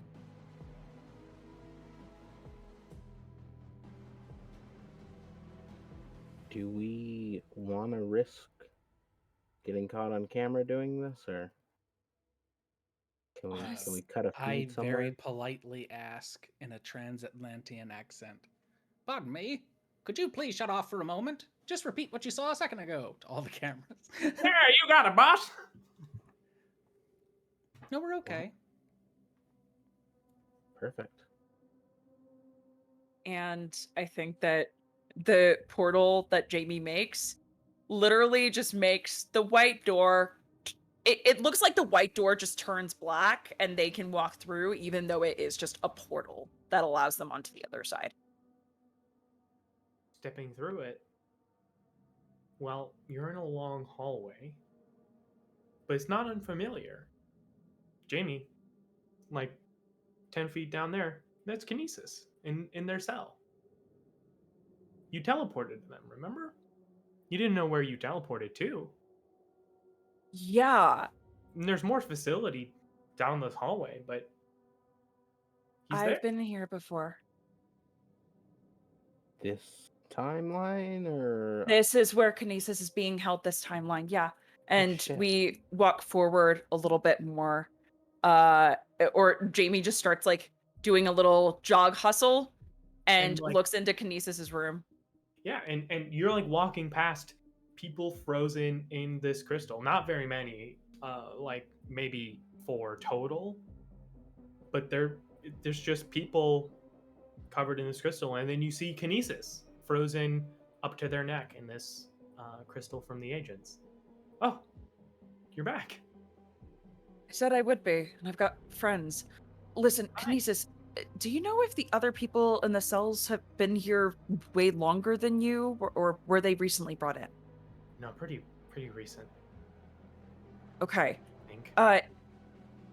When it turns to Sam, when you were looking through the activity of the agents, was it all recent or It started exactly with Kinesis. so all these people were brought in when the quote unquote contaminant was recognized? Yes. We need to move forward, see what else is being kept here. And I think Jamie just keeps like pushing down the hall, then stops, and the panel see like Jamie peeks back through the window and goes, "I'll be back to visit. We're just doing Thanks. hero stuff," and gives two like Cool. awkward thumbs ups and keeps walking. Yeah. Yeah, and you walk further down. There is a lot of room not being used, but there's a lot of room for people to be held for quarantine for whatever here, but not being used.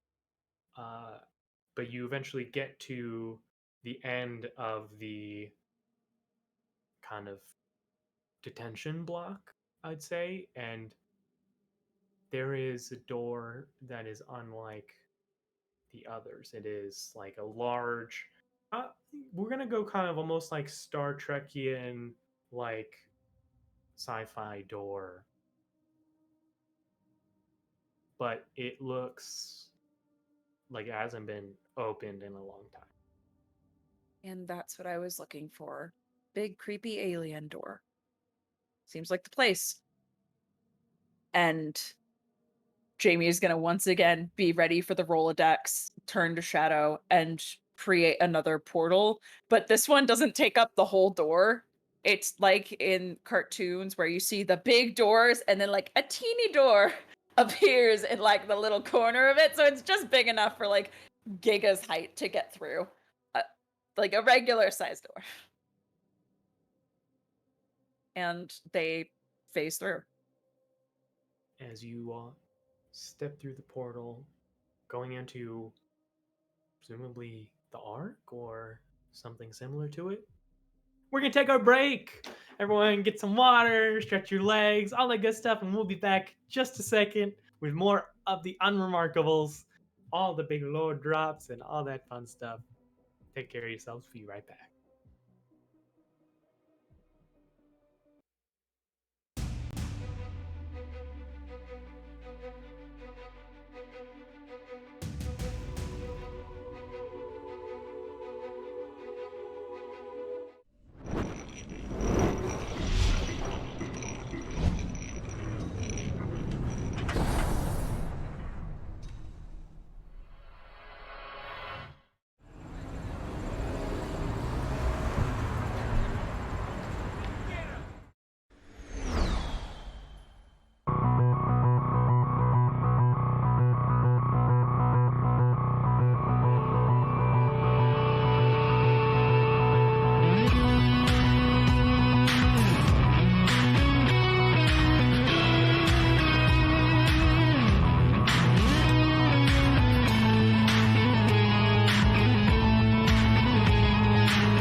Transition! Welcome back to the Unremarkables. Hope you all are ready for whatever's about to happen.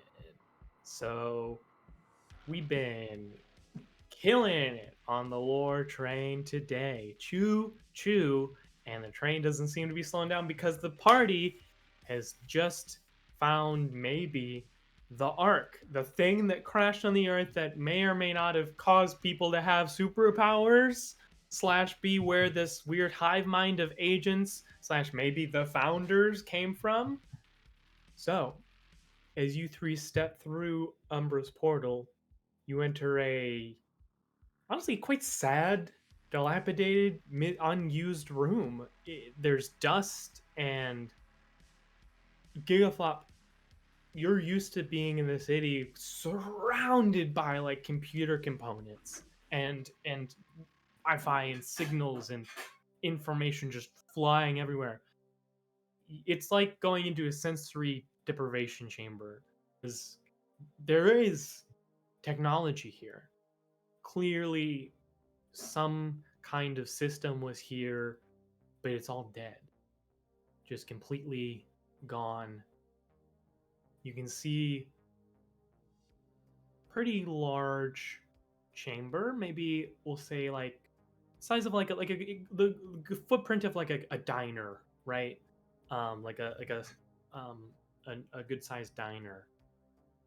There's a bunch of misused, unused, lonely, not really rusted, but dusty equipment here.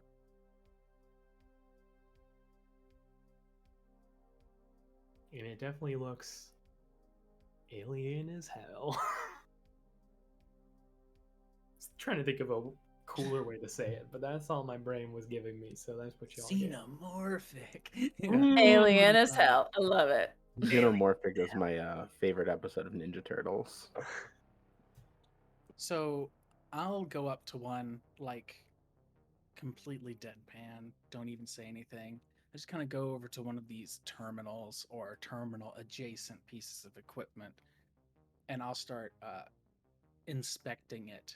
And my thinking is, and this is JB talking, not Yeah. Kika. My thinking is that I may be able to juice up enough power to get any information off of the ship if it has information stores, or juice it enough so that I can tell how deep it goes, right? But only if it's not broken. So Giga is going to, in character, start looking it over and trying to gauge if the entire system is completely collapsed or if it's just without power and shut off and old. Go ahead and roll and assess the situation, which you always get mad at me when I tell you to roll because it's not your best stat. Because though I am clever, I am not superior at all. It's This nice is too that plus- you know that you can at least communicate with some of the technology that these things had, considering you could fully interface with the agents and make sense of the data. Mhm. Mhm. Unfortunately, I rolled a 5 plus 0 is 5. So what basically the Earth version of this is someone gutted a computer like a PC and you're trying to interact with just a like PC case. Like the like computer the data and the programming that would run this is just gone. This is just hardware now. There's no software inside any of this stuff. Looks like most of it has been repurposed. I can't make heads or tails of what's left. There must be some way to at least figure out what they were housing here. And I think that Umbra is going to do the thing of venturing further in, trying to get more of a walk around and see if there are any specific kind of connections that look like, oh, this could have been for electric matter versus organic matter, or oh, there's a lot of seating, so maybe they were transporting specific kinds of people. Maybe there are chains, so it was prisoners. Just trying to figure out, we are in the shell of this thing, Yep. and Giga can't figure out with data, but maybe we can look around and try and figure out something about what may have been housed here. Go ahead and roll and assess the situation. Okay. I got a 10. And assess the situation with what Superior. Oh yeah, Which is 12. good for you. 12. Yeah, So- that's great for me. You got 2 questions. I'll let you veer off from the list if you would like a bit here. You got 2 questions. Oh god. I mean, the biggest question is just what was being transported here? What does it So- look like this was meant to contain? You got it. Mhm. So you can see, just like trying to get a feel, you can see like towards the, like, we'll say the north, what maybe looks like, flight controls or like control, right? Because there's a lot of this like now dead tech everywhere, and you can see what looks maybe like it could be power, right? It's like a very large, very complicated piece of tech that is just as dead. But then you can see, I mean, this whole vessel basically appears to be one room, open floor plan, except you can see a reinforced doorway that is like hanging open, right? Like its door, it can't even fully close anymore. It's been out of use and not upkept. And so you can go into that chamber, and Mhm. I absolutely do. it's honestly like a closet, like not barely big enough to fit a broom. There's a you might cat even in say. there. No. Like it's like, like one of those standing safes, not like a wall safe, but like one of those standing, like that big. And you can see um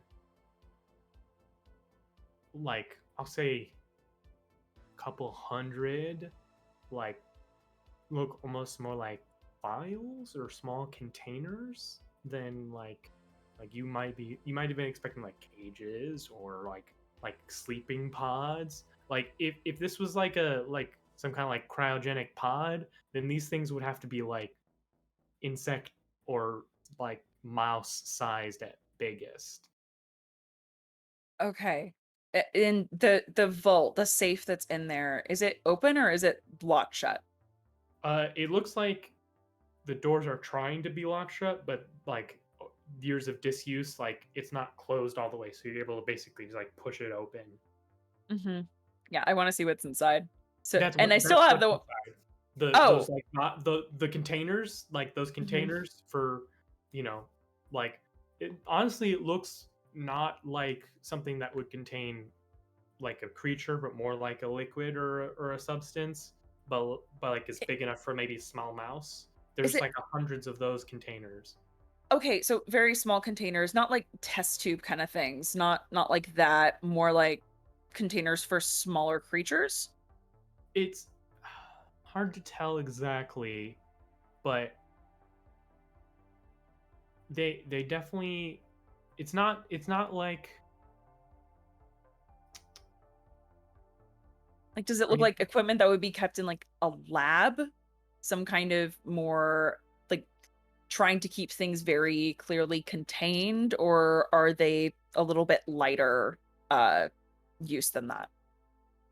yeah, I would say it looks almost medical, right? Like Okay. stuff that you might use to transport like biological samples more so than a creature. Okay, got it. Then I would shout for them and just say, "Hey, over here." And they're all Ooh. empty at this point, right? Yeah, Or yeah. yeah. Most of them seem to have like shattered or been broken at some point. But yeah, they're all empty. I have a feeling that this is what it was transporting. And all the stuff that was the data either got extracted and moved or is just gone. But it looks like they were containing something extremely small. Now, would the slugs fit in any of these containers or no? No, no, the slug was like, like 3, 4 foot tall. And honestly, even the like samples of the contaminant that you've run into have typically been more than this. Like, this is not a very large size. Whatever they brought here was extremely small and contained. I don't know where the snail would have been kept, but it wouldn't have been in here. This was something else, maybe for It's not like artifact sized, right? No, Okay, no, wanted to and make it's sure. definitely like this would be a terrible thing for like an object to be Mhm. held in. Like this, these like analogous to glass, right? This is something that you are transporting something fragile, probably biological or something in nature. In This was Hmm. called, in their language, the Ark. It could have held any number of plant, fauna, flora, samples, earth, water, vapors. It could yeah, have held anything from the previous planet that was desolated by the contaminant. Yeah. Are there any like secret like secret files on like the origin of the founders written from their perspective or anything like that? It's a tree we could bark up. Oh, also, I will say you do actually have one more question, Ruby, from This your is role. literally the only other isolated room. The entire rest of it was completely open floor plan. Um, did you say that there were other like papers and files in here surrounding the safe? No, there are not. One I'm thing I will. completely misremembering. Okay. Yeah, you're good. One thing I will give you though is kind of off in another corner. There are maybe more what you were expecting to find in the like the the safe. There are like five, looks like almost like people-sized tubes. Um, like five distinct pieces of All technology. right, Ruby, let me interject here, and we're going to build Yeah. off something. You got a question in your pocket, but Yeah. I'm I'm going trying to to figure mark out how my to use Doom it. track All right. to have a dark vision. All right, here's Okay. my selling it, right? Yeah. I have all this alien data in my head. A Mhm. lot of it I've sorted through and put on a server, that kind of stuff. Nowhere near parsed through all of it. So I'm imagining that being in here and streaming through the data, because I've been worthless trying to figure out what's going on in here. So that's something I'm going to do. I'm imagining that I'm streaming through that data over and over again to try and piece things together. And that's where this dark vision is coming from. So in the panel on the left hand side, it'll show us standing in the ship and it completely desolate, fucked up and empty. And on the right hand side, it'll be like a facsimile in that green outline, the same as my LEDs, of what used to be there by my approximation. Dark That's some visions Tacoma shit, and I love it. Dark visions let me mark my doom track to have a vision about the situation at hand. After the vision, ask the GM a question and they will answer it honestly. Okay. So you're trying to see what everything was, basically? Yeah, I'm trying to understand what this room's purpose was before the ship crashed and broke everything. You can see that north end, this massive bank of information technology, a control center, this like glorious like supercomputer. You can see those five like tubes with three, four, five, three figures you recognize, two you don't, stepping out of these tubes, having seemingly like almost like being birthed out of them, um, with Ooh. with you can see like the way that this technology moves, it's like associative, right? Like it's not like almost like visual links, like we have links and you click and they follow through. Here it's almost a lot more visual, so you can see what looks to be a security feed seeing like people, like you can see people on a boat outside of wherever this thing crashed, and you can see it's like grabbing the image of these people and taking it and linking it to these pods. And you can see this massive generator powering it, and you can see this additional section just seems to have like supportive technology, and you can see the vault. One of these figures kind of opens it, and you can see what looks to be just test tubes of like golden liquid, almost like honestly, it looks almost more like a biological culture, right? Like someone growing something in a petri dish, just in like a liquid environment, than anything else.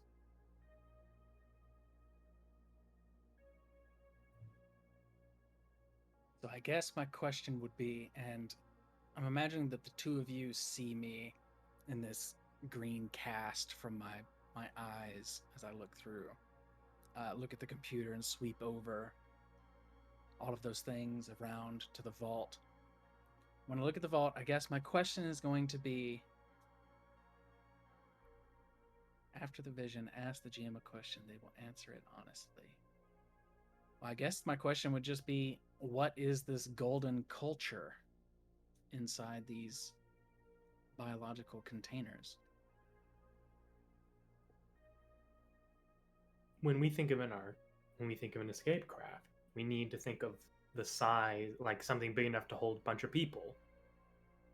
But what if the things that escaping aren't that big? What if they're microscopic? Whatever entities the ark was meant to transport are invisible to the naked eye. They were able to live maybe not very long, or maybe just as an emergency measure in like nutrients, in like suspended protein and whatever they needed to survive. So Gigaflop will turn after all of this, and he'll put his hands on his mouse pad front and stretch it out until it's a square. And then when he has that square, he will display what he saw in the vision. Like his look around the room, he'll facsimilate it as closely as he can. Kind of like you're seeing a PlayStation 1 version of what he saw in the room. And he explains point by point what he saw and what he believes was in the room before we came here, or after it crashed, before all the stuff was taken out, the whole thing was gutted, ending on the golden biological culture and saying this was the sum of the people that escaped the doom of their previous world. Okay. That makes a lot of sense, but I'm still trying to figure out where the fucking snail came from. And Jamie's just looking like that's amazing. We got a lot of answers here. Where the fuck did they keep the snail? Where did they put it? What I don't I Umbra, still don't can I understand. ask for clarification? Is it a snail or a slug? It's Did a it have slug. Okay. I'm sorry. It's a slug. I keep saying snail. It's a slug. I mixed them up a lot as a kid, and now I just use them interchangeably. Yeah. So, as a reminder from what Giga learned, that this contaminant, the slug, the stage 2 of the contaminant, right? This is like the second, like if it's a Pokemon, right? It starts as an ooze, It was turns originally a into a slug. little blob, a little gooey Right. boy. Exactly.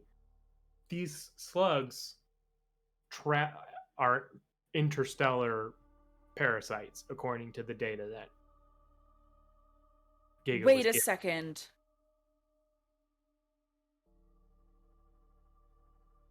If the snail grew and is now 3 or 4 feet tall, and all of the people from this other planet grew from these microscopic organisms, does that mean that we are actually descendants of that other planet? Like the people who have powers? The people with powers only showed up the past 100 years. And that's when this thing crashed. I think that's going to be my final question, because I have the one in my pocket. Yeah. Does that mean that people with powers are descended from the people from this other planet? Descended may be the wrong word. Are those little microscopy boys giving people power? Do we have midichlorians? Where are they? Where are they now? Where are they now? If one of the biggest threats to them is a parasite, which enters people and removes their powers, maybe they're not removing powers. They're destroying the microscopic organisms or holding them at bay.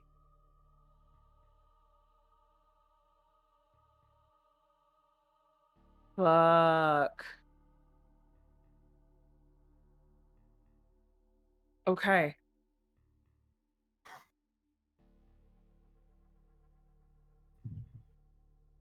Also, I knew a metachlorine joke was going to be made as soon as I revealed all this. I knew it.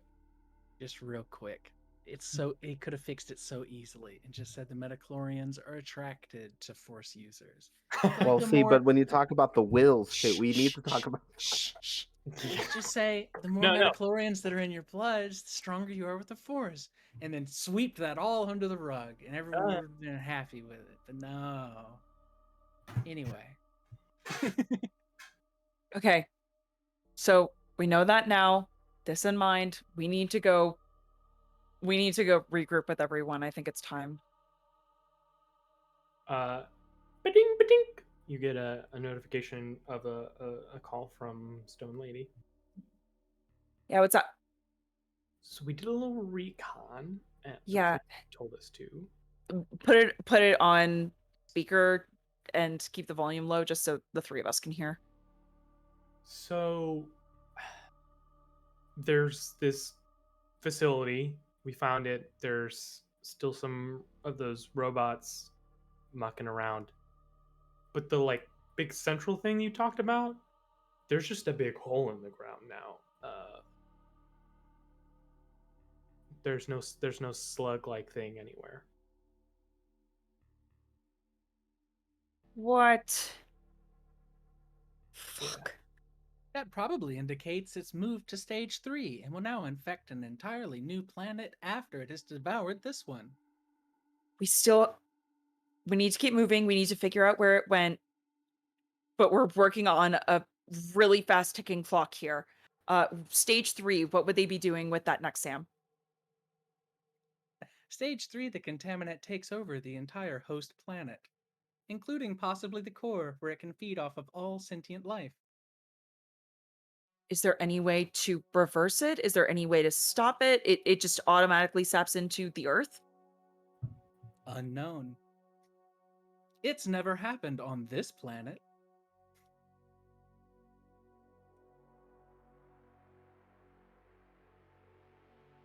Our fastest way to find it would probably be to abscond with the 3 agents. One of them has been built specifically to locate the contaminant. Then let's go. But Like now. we do not control what they do. No, but we can follow them to try and help. Just so long as it's clear. We cannot control what they do.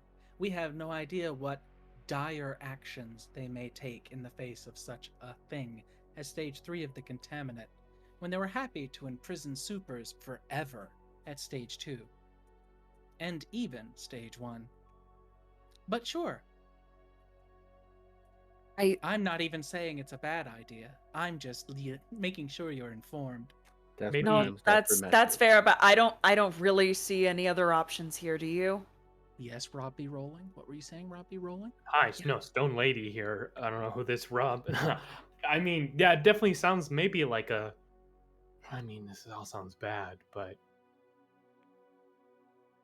I mean, don't those things teleport as well? I don't know how you're gonna follow them if they teleport. Easy beans. Oh, cool. Leave it to me. If you can track them, I can get us to them. The nice thing Without- is we have a teleporter on this team too. Can you do it without like mainframing yourself? What? You don't know about that outside game mechanic. Ah, I mean, counterpoint. You've been teleporting all over the place, so they definitely do. Shh, shh. No, it will take a vast amount of power. I will more than likely have to translocate myself. But then you can follow me. Okay. um, This has to be the plan and we have to work quickly. okay. If people have better suggestions as we go for it, but we're on a timer here. Okay, I can just keep running running while you two are teleporting. That's Alright. what I got. Umbra can bring you. Unfortunately, I cannot. It would disassociate your molecules.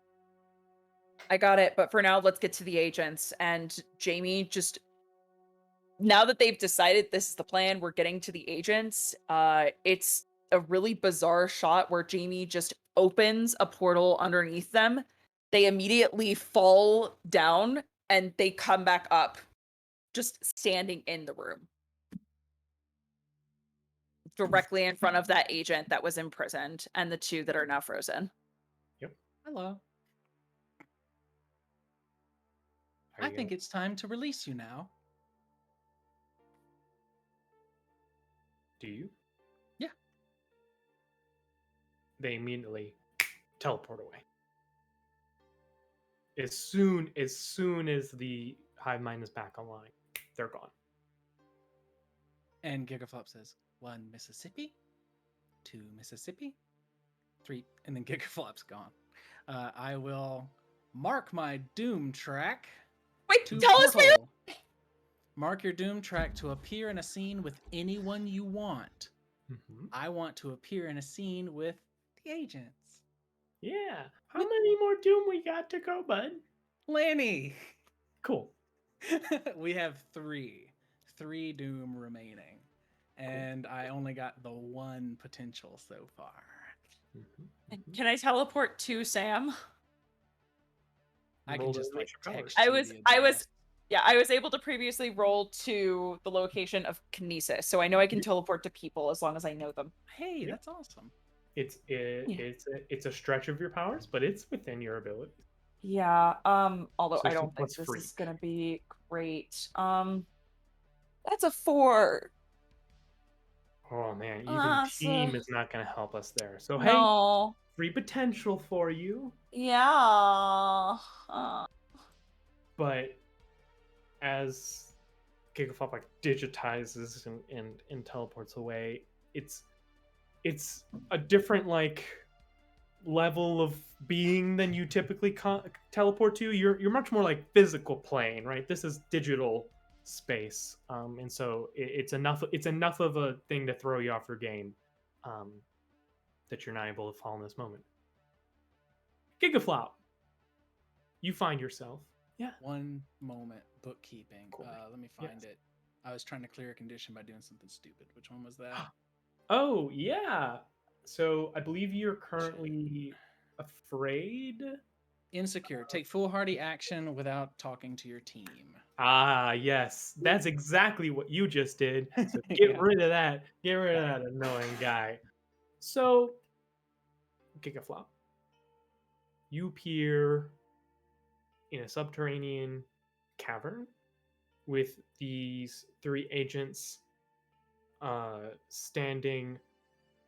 These are not emotional creatures, but looking terrified, shocked, with a like 20-foot worm, blue worm, coiling down.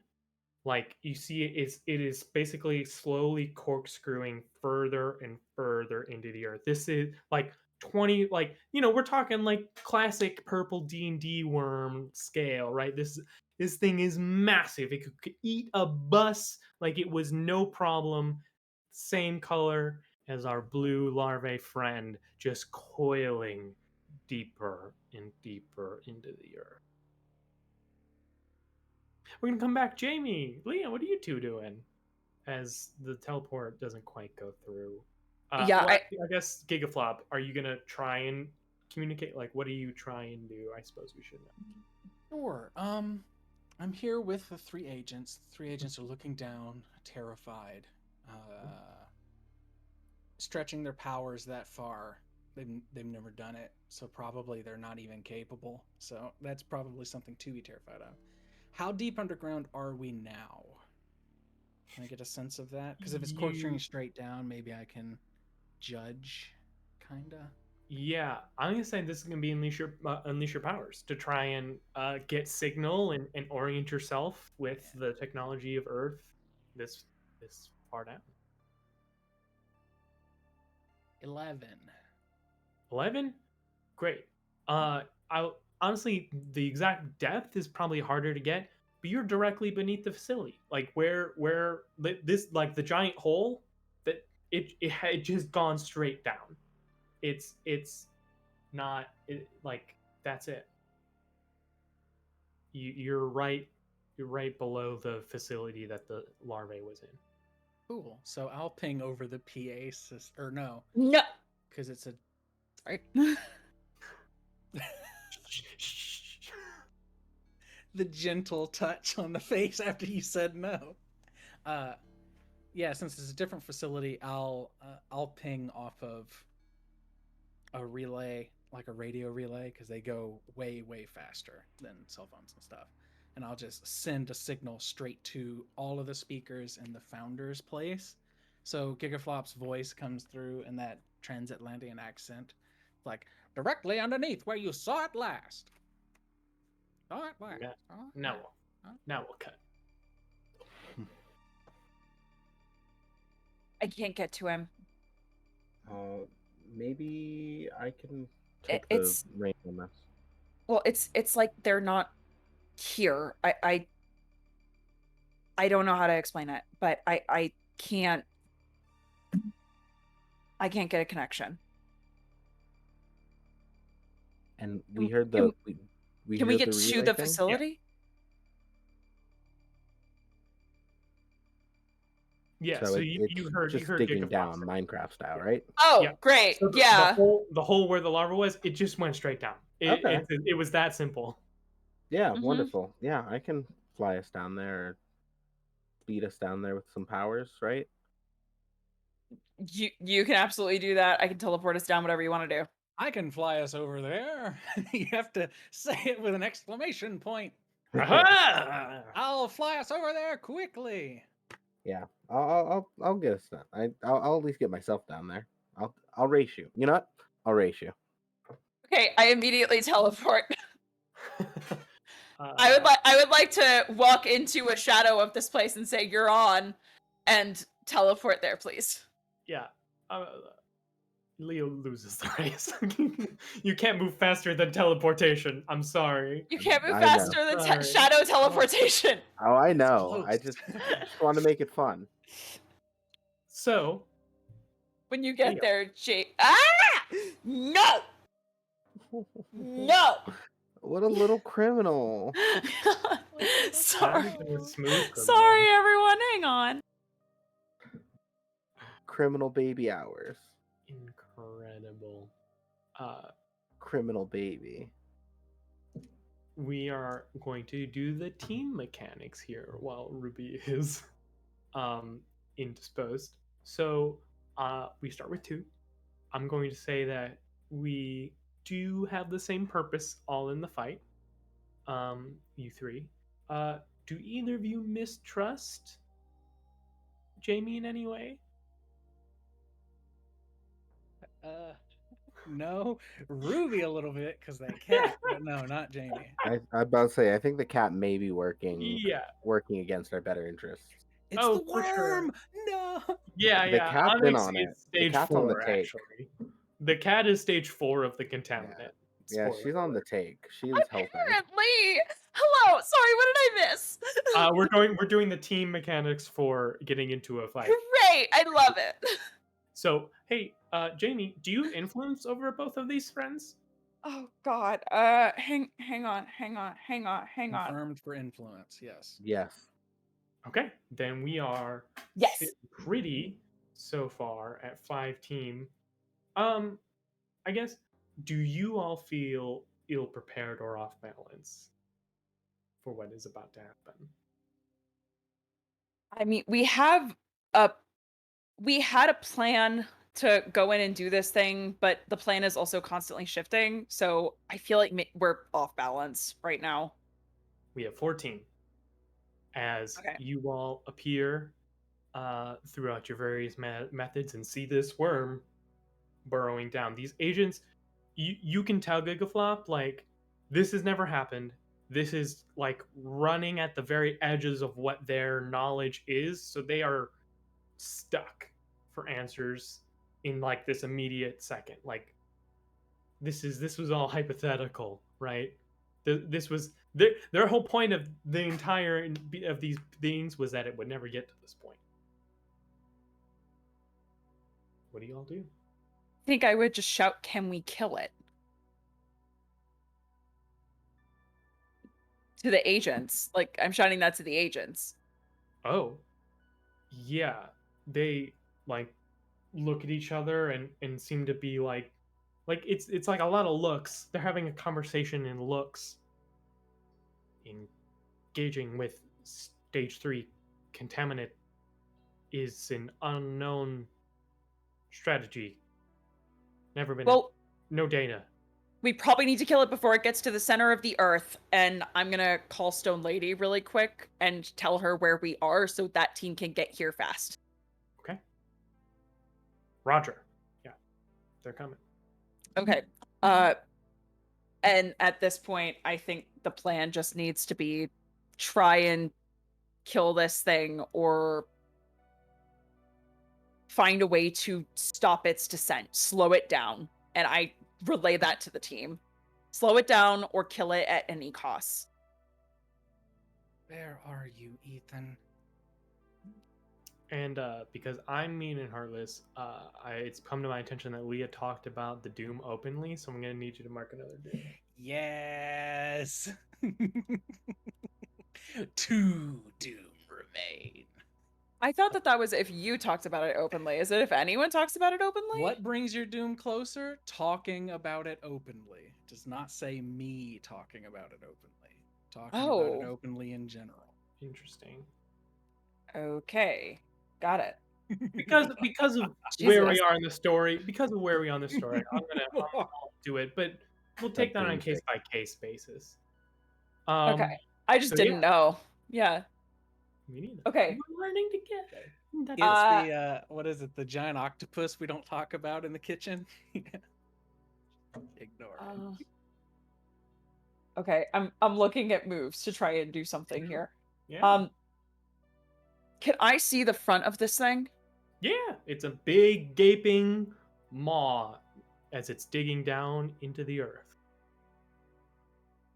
I don't think I've ever made one this big before, but I want to try and open a portal in front of it. Well, that's a definite unleash your power. Yes, it is. There's a little text bubble from Gigaflop while you're trying. It says, "Get it to the surface. I'm useless down here." Yep. You got it. Oof. That's a 2. Rip Oh, boy.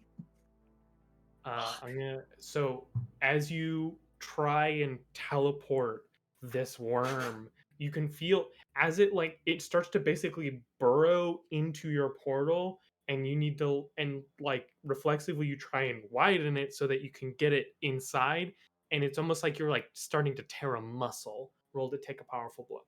Mm-hmm.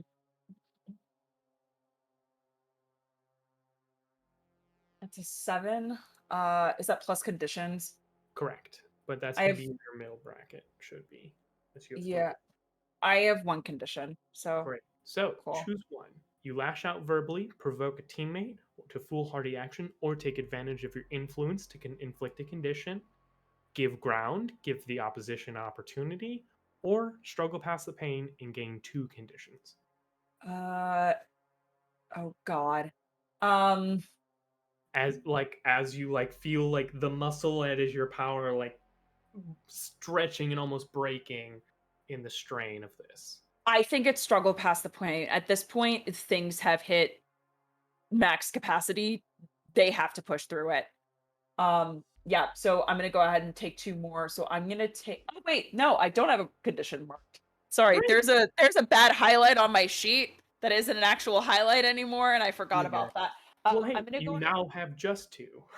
Yep, I'm gonna mark guilty, and I'm gonna mark angry. Great. Now you're only 40% of the way out of the fight, not 60. Yay! Yay! So Win's a win. as Umbra's portal collapses under the strain of this massive worm, one of the other 2 have something they want to do? I have an idea. Uh, so, because of my ability to power level failure, I'm calling that a feature, not a bug. I'm going to try the adult move, wield your powers. Incredible. Tell me all about it. I get to wield my powers with precision and grace. I'm gonna roll plus freaking. Hope the dice and I are real cool for this second. Beautiful. That's cool enough. That's all. That's the level of cool I need us to be. Beautiful. Love you, dice. That's a What do we 7. get? A 7. Okay, that's a hit. So you can choose one. Take hold of something vulnerable to you, create something useful from your environment, neutralize an opponent or threat, at least for now. I'm going to create something useful for my environment. Do you have an Which idea of what that would like to be? a hole is being dug, right? Correct. I am going to essentially summon a bunch of essentially like a bunch of lassos and like hooks, and just with sheer strength alone try to pull this thing out. Okay, got it. So you want to basically stop its progress and make it face you all. Yes, I'm going to try to pull it up because Sam said he needs it on the surface. As this thing begins to continue to burrow, like it doesn't even seem to acknowledge the portal as it digs through it. All of a sudden, like golden hooks and light and rope grab this thing and pull it forcibly up.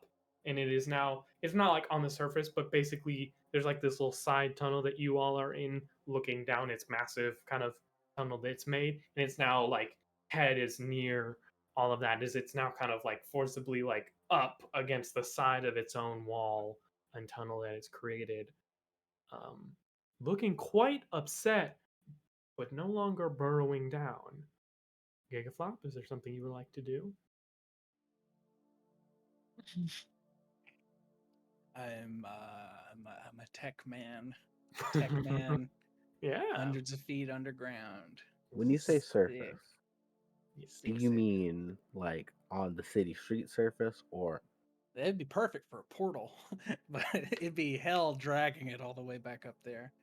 I, So, I'm going to lean into this. Is a change that happened last time was my danger went up. Last time that I played, anyway, my danger went up. So I'm going to lean into that, and I am actually just going to straight up attack it. So Incredible. I look around. There's nothing. There's like 2 cell phones. The agents don't have any technology. I can barely feel the grid above me. I know that unless it gets closer to the surface, I don't have many other things to do. But then I look down at these impenetrable discs all over my body.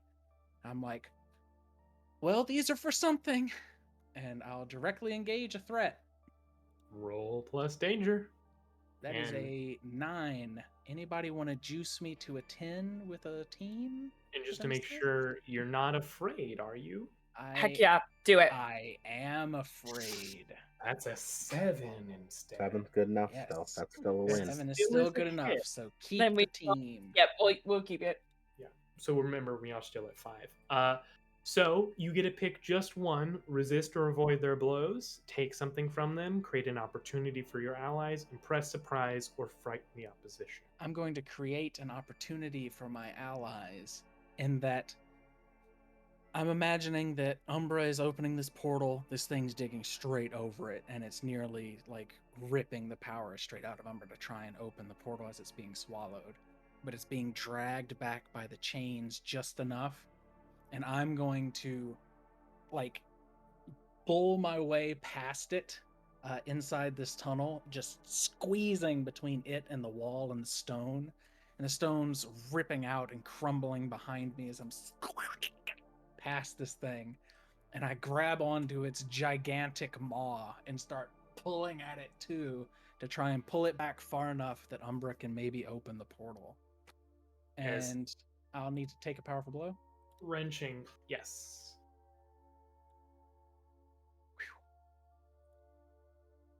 Hot. Oh no. 11. Oh no. So I definitely get hurt, Cease. So, on a 10 plus, choose one. You must remove yourself from the situation, flee, pass out, etc. You lose control of yourself or your powers in a terrible way. Or 2 options from the 7 to 9 list.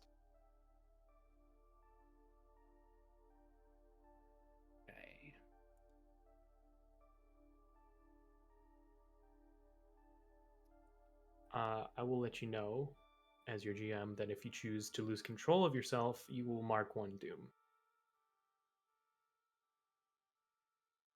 Now, Rob, why would you say that? Rob, let's have a little That's talk. usually I usually need my to know. go-to. I need to let people know the consequences of their actions. Now, Rob, we both know exactly what happens here. The moment you I say, am going- JB, take a doom, JB says, yes, doom, please. You might as well just give JB a free doom.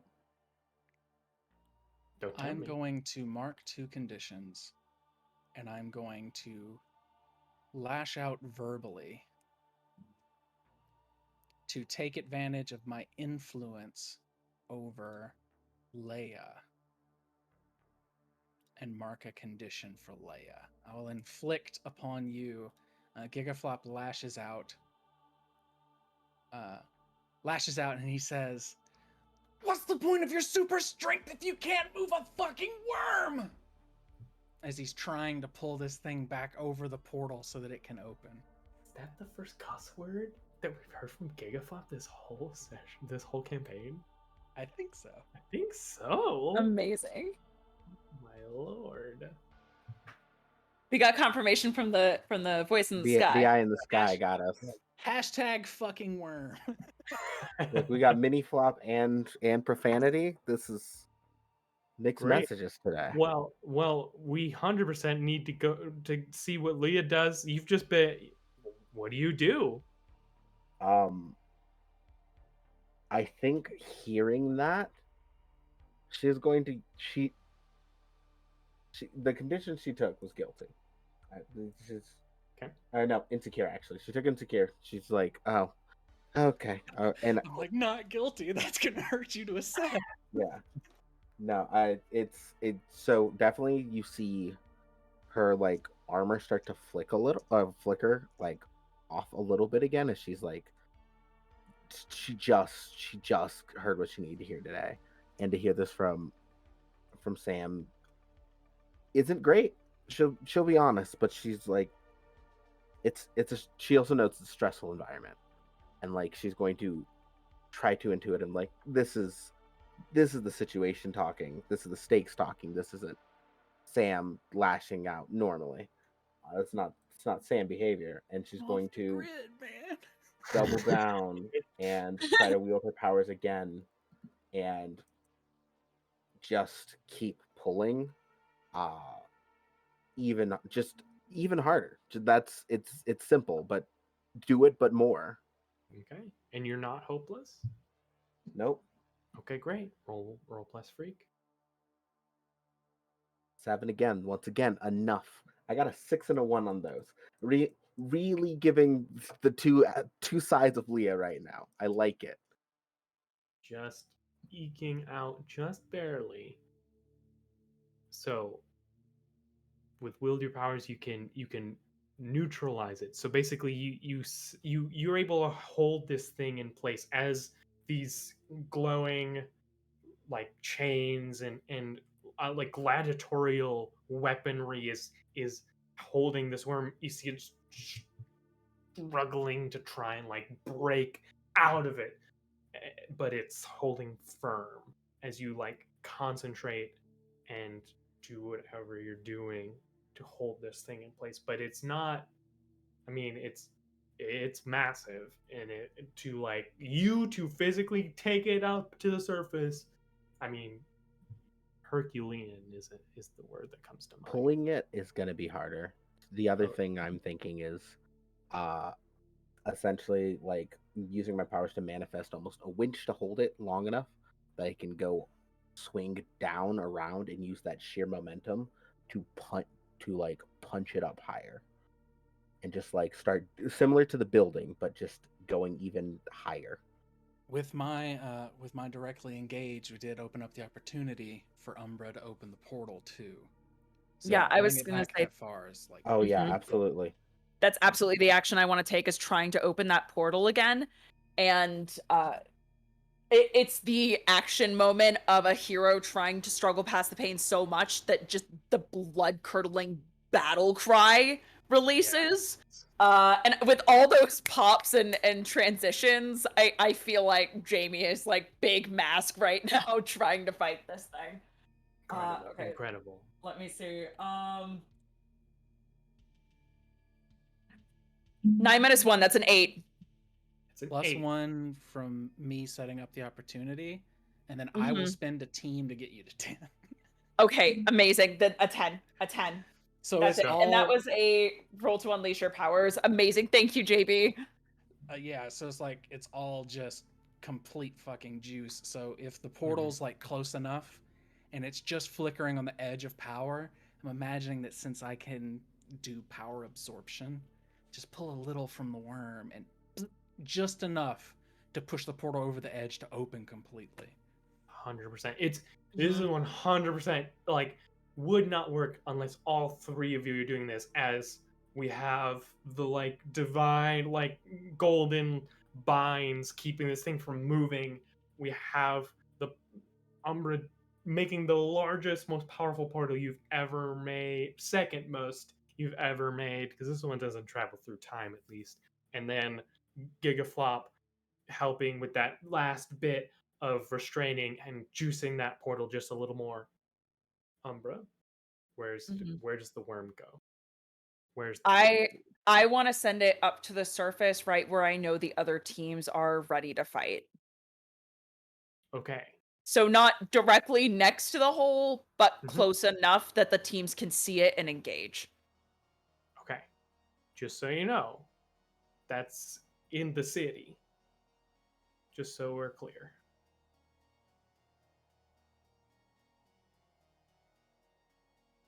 So it's either be close to where the teams are and be in the city, or I mean, because you can teleport everyone here easily. If I put it anywhere, no, I guess I could. No, that's fair. Here's what we're gonna do. Uh, Jamie is actually gonna send it to the closest that beach that we had all that space. beach? Yep. Yeah, the volleyball beach, I've because never been here. we had plenty of space, and the only time that people actually started gathering around was when they saw a bunch of people playing an insane way, like a bunch of supers. Before that, it was empty, according to Robbie's description. So I'm gonna send it to that beach. The moment that happens, I'm gonna scream at the others, "Get close to me!" And I want it to be as quickly as possible. Get us through a portal up to the other teams, and then get them close to me to try and make another huge portal to get to it. It's basically just one after the next after the next. This is What way if- more than Jamie's ever done, but What if we say, because I'm literally 3 centimeters from it. So say Gigaflop goes through with the Yeah, you worm, could go with and the you worm. and Mhm. Leia go and link up with them above. Because Sounds that great. does, yeah, that serves great purpose. Impenetrable shell. I'll try and keep it from killing people. And Cool. from burrowing, yeah. Yeah, perfect. Mhm. That's great. So in that case, Gigaflops latches onto the top of this thing. It flies through the portal, and the moment it's done, Jamie releases it, reaches out for Leia, and they snap out and appear on the surface next to Stone Lady and the others. So, just to be clear, you're not gonna go directly to follow Gigaflop. We're leaving Gigaflop with the worm alone to get you enough time to get the rest of the adults. It is, yes, for Sure. hopefully less than a minute. Sure. Hopefully less than a minute, yes. because I'm going to try and make another huge portal to get everyone there at once. We're not going to be able to fight it, the three of us alone. Understood. Understood. Just want to be clear. So we're gonna see. So Gigaflop. Would you say me crying out, "Let me go," would absolve me of my guilt? Which What's would the be make a condition? sacrifice to absolve your Yes. guilt. Yes. Okay. Yay. Release yourself from the guilty condition, as this thing, as completely covering this entire beach now. This massive worm, like slightly disoriented, but at this moment, Gigaflop is just you and this worm. What do you do as it begins to like loom over you? Does it seem intent on just attacking me, or does it seem intent on doing something else? Yeah, it seems pretty mad at you. Get a flop.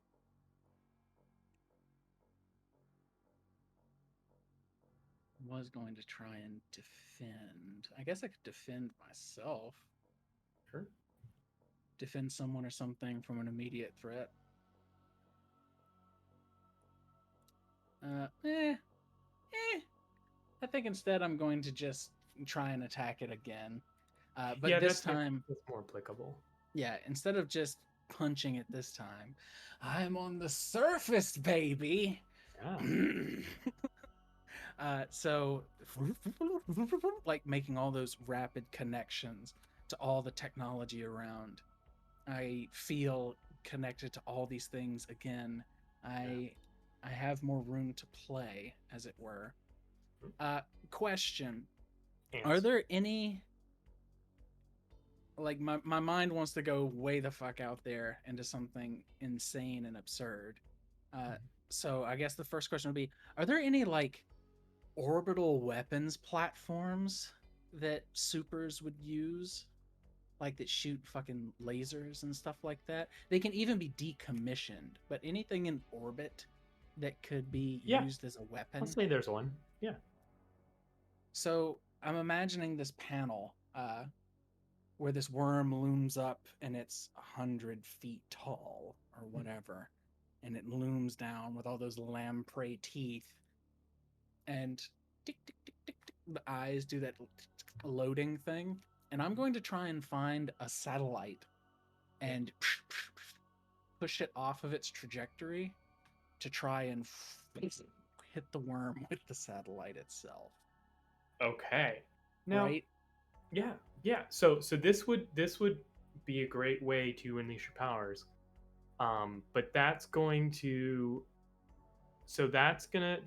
get you most of the way. It sounds like to me what you really want to be doing is to wield your power. Which That's is what I was going to do. So I will mark a doom. Okay, because go ahead and roll free. Okay. It's okay. We got one leg. God damn. Boxcars, baby. We're talking a 15. Yes, JB. I can't even lie about it because we're sharing the roll. You find secretly being built near completion top secret Echo weapons satellite. They were getting ready to unleash. And you don't want even to fire it, you want to drop it? If I can find a weapons platform, I'll shoot it. Yeah, I'll do that instead. Great. As this thing like rears up and like screeches into the sky, all of a sudden directly into its gullet, a massive like laser slams from space directly down into it, and it like shudders and shakes. You can see like this blue contaminant like spraying out from it, like it's, if you've ever played Hollow Knight, or just like it's own vitriolic fuel. It's just like it's, and as the like weapons platform can no longer fire, it like slams onto the beach, smoking. With the the beach around it, you can see just like glassed, like the sea, the bit of ocean near the beach, like boiling from the heat of this. The beach glassed. Because you did a boxcars, you were 100% out of the. I was just gonna say it hits my turtle-like shell. Yeah, you're fine. So that's like white hot and smoking. Did you think that we wouldn't fight back? And as you say that, we see 100% Jamie, Leah, Stone Lady, Boomerang, the Beetle, and Dark King step out of a portal. Ready. And we fucking I think Jamie just looks to the others and shouts, "Charge!" And they start running. You Right on. dork. Oh my god, I love it. So go ahead. Why don't we get kind of like a team? Everyone does one roll, and we'll see how we do as a unit for this. We obviously still have 14, so let's not forget that. But whether you're directly engaging or using your powers, let me know, and we'll instead of doing 3 separate moves, we'll kind of take a group check. I have a dumb idea. Love it. Jamie's gonna look to Leah and shout, "Hey!" and look at the weapons and say, "You got an extra?" Oh, so many. And just the Throw me something good. arsenal. What's your poison? Give me something big, a lance, a halberd, something like that. Golden halberd, just immediately. I was gonna fight the good fight. Got a 9, thankfully. 9. I was going to defend, actually, and keep Love it it. from hitting anybody but me. Great. And Roll your savior. yep. 11. My savior is also +3. Mhm. Very good. And then Jamie. Jamie's gonna roll, which I got 8 to unleash my powers. I basically want to attack the inside of the roof of the mouth of this thing. I want to appear in the inside of its mouth and immediately just halberd of light and slash the inside of the mouth of this motherfucker. Incredible. And I will point out, y'all can spend a team to bump that 9 to a 10 for Leah, helping Perfect. out a team member, since you have Yes. 400% more team than you need to do I was so. going to say, happy to do so because I'm not doing anything like proactive. I'm being defensive. So Yeah. I think it would make sense for It makes a Gigaflop. lot of sense. Yeah. Okay. So like Leia just needs a little bit more of an opening. You were fighting the good fight, right? So that's taking a powerful blow for you, Leia. No, directly engaged threat. Yeah. Oh, Go directly engaged. Yep. Yeah, that's far better. Exactly. So yeah, when this thing like reels up and goes to slam you with the side of its bubbling ozone stinking head, Yeah. Gigaflop will just get right in the way and let it slam into his impenetrable armor. So I'll spend a team that brings us to 3 to bump you up to a 10. Incredible. Mhm. So you had 2 full successes, 10 pluses, and 1 middle success, so still a hit. Let's describe together how this thing is kept from hurting or making this planet uninhabitable, as Gigaflop's data says. I think 100% we have Leah, as you like leap to join the fight. Stone Lady is right there with you. Just again, like she just looks like a full marble statue of an incredibly physically fit woman, just leaping with you directly at this ozone stenched alien worm, this massive, disgusting thing. Why don't we round robin here? What part do each of you play cinematically in this thing's downfall?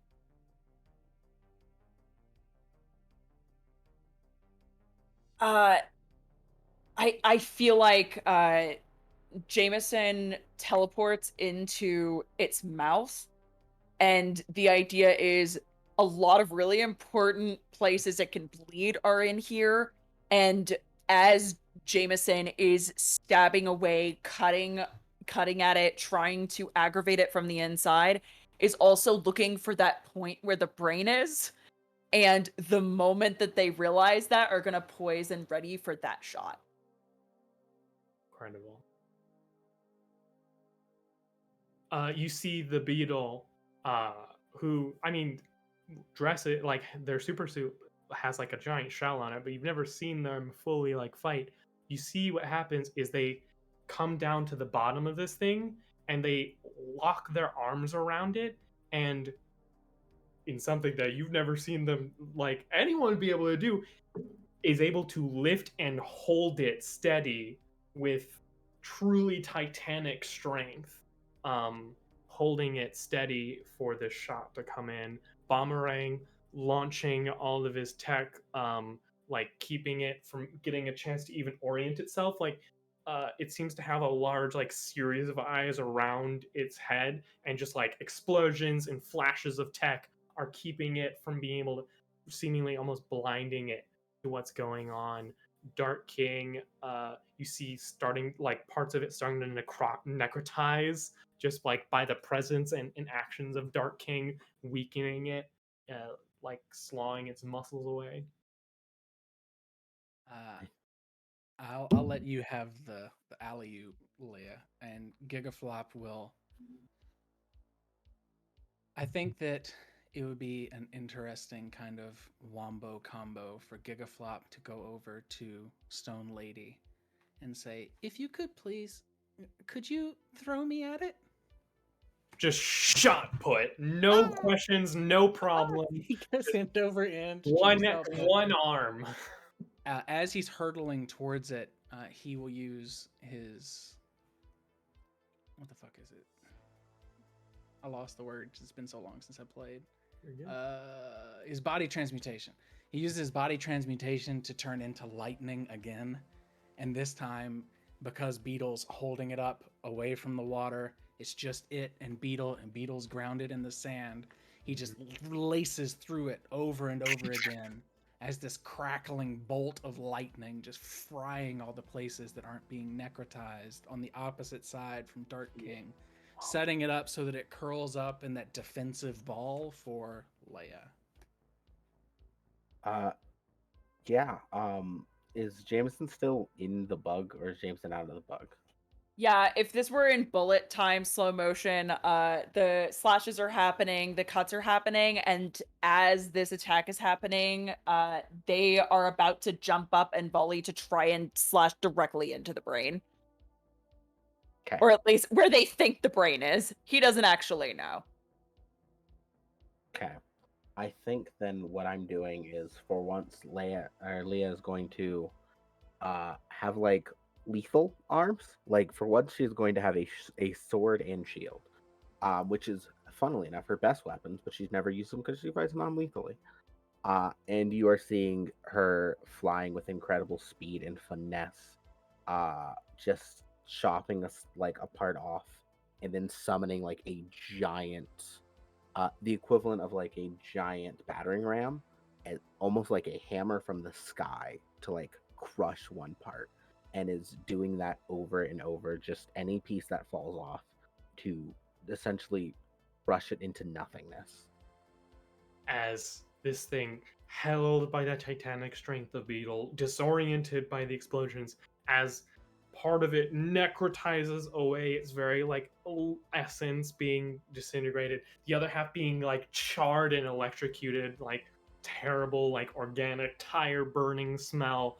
We just see Leah's divine glowing arm and armament just slam into this thing, and with one last like echoing, booming screech, it collapses onto this beach, stinking, steaming, burning, but unmoving. I imagine we get like Leah like stepping out of the worm, like it's kind of like blue bits like slawing off of armor. Like it doesn't stay on because it's beautiful, perfect, glowing armor, but it's just like coming off.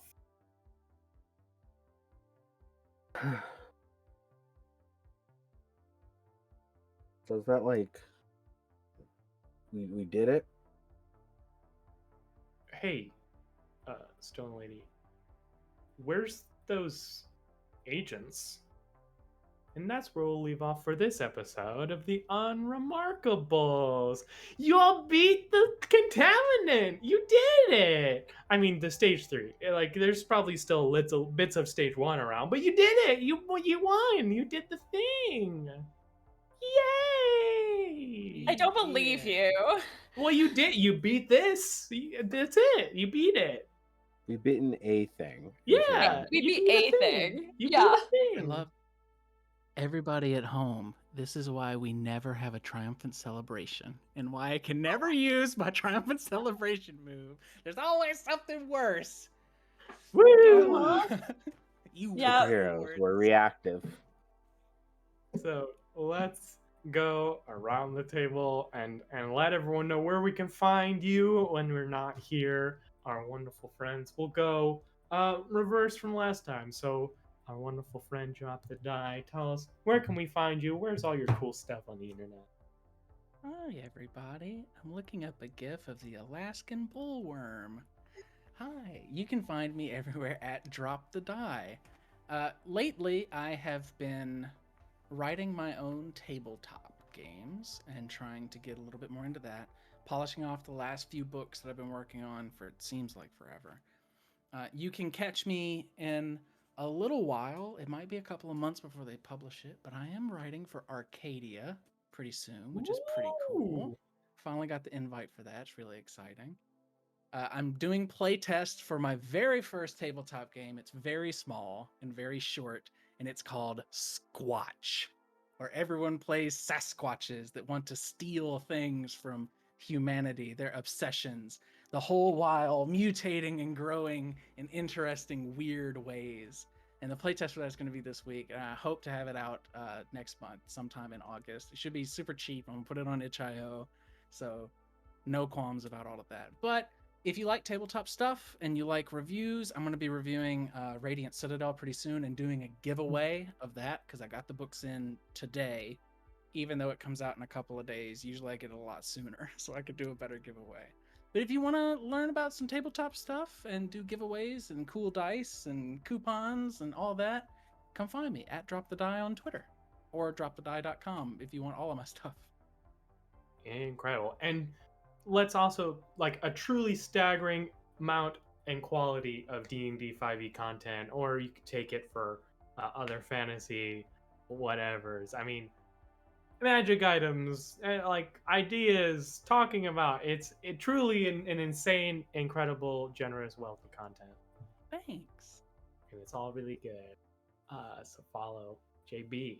Another person you should follow, another itch.io you should keep an eye on, a wonderful Dare to Dream RPG. Hi, I'm Dare.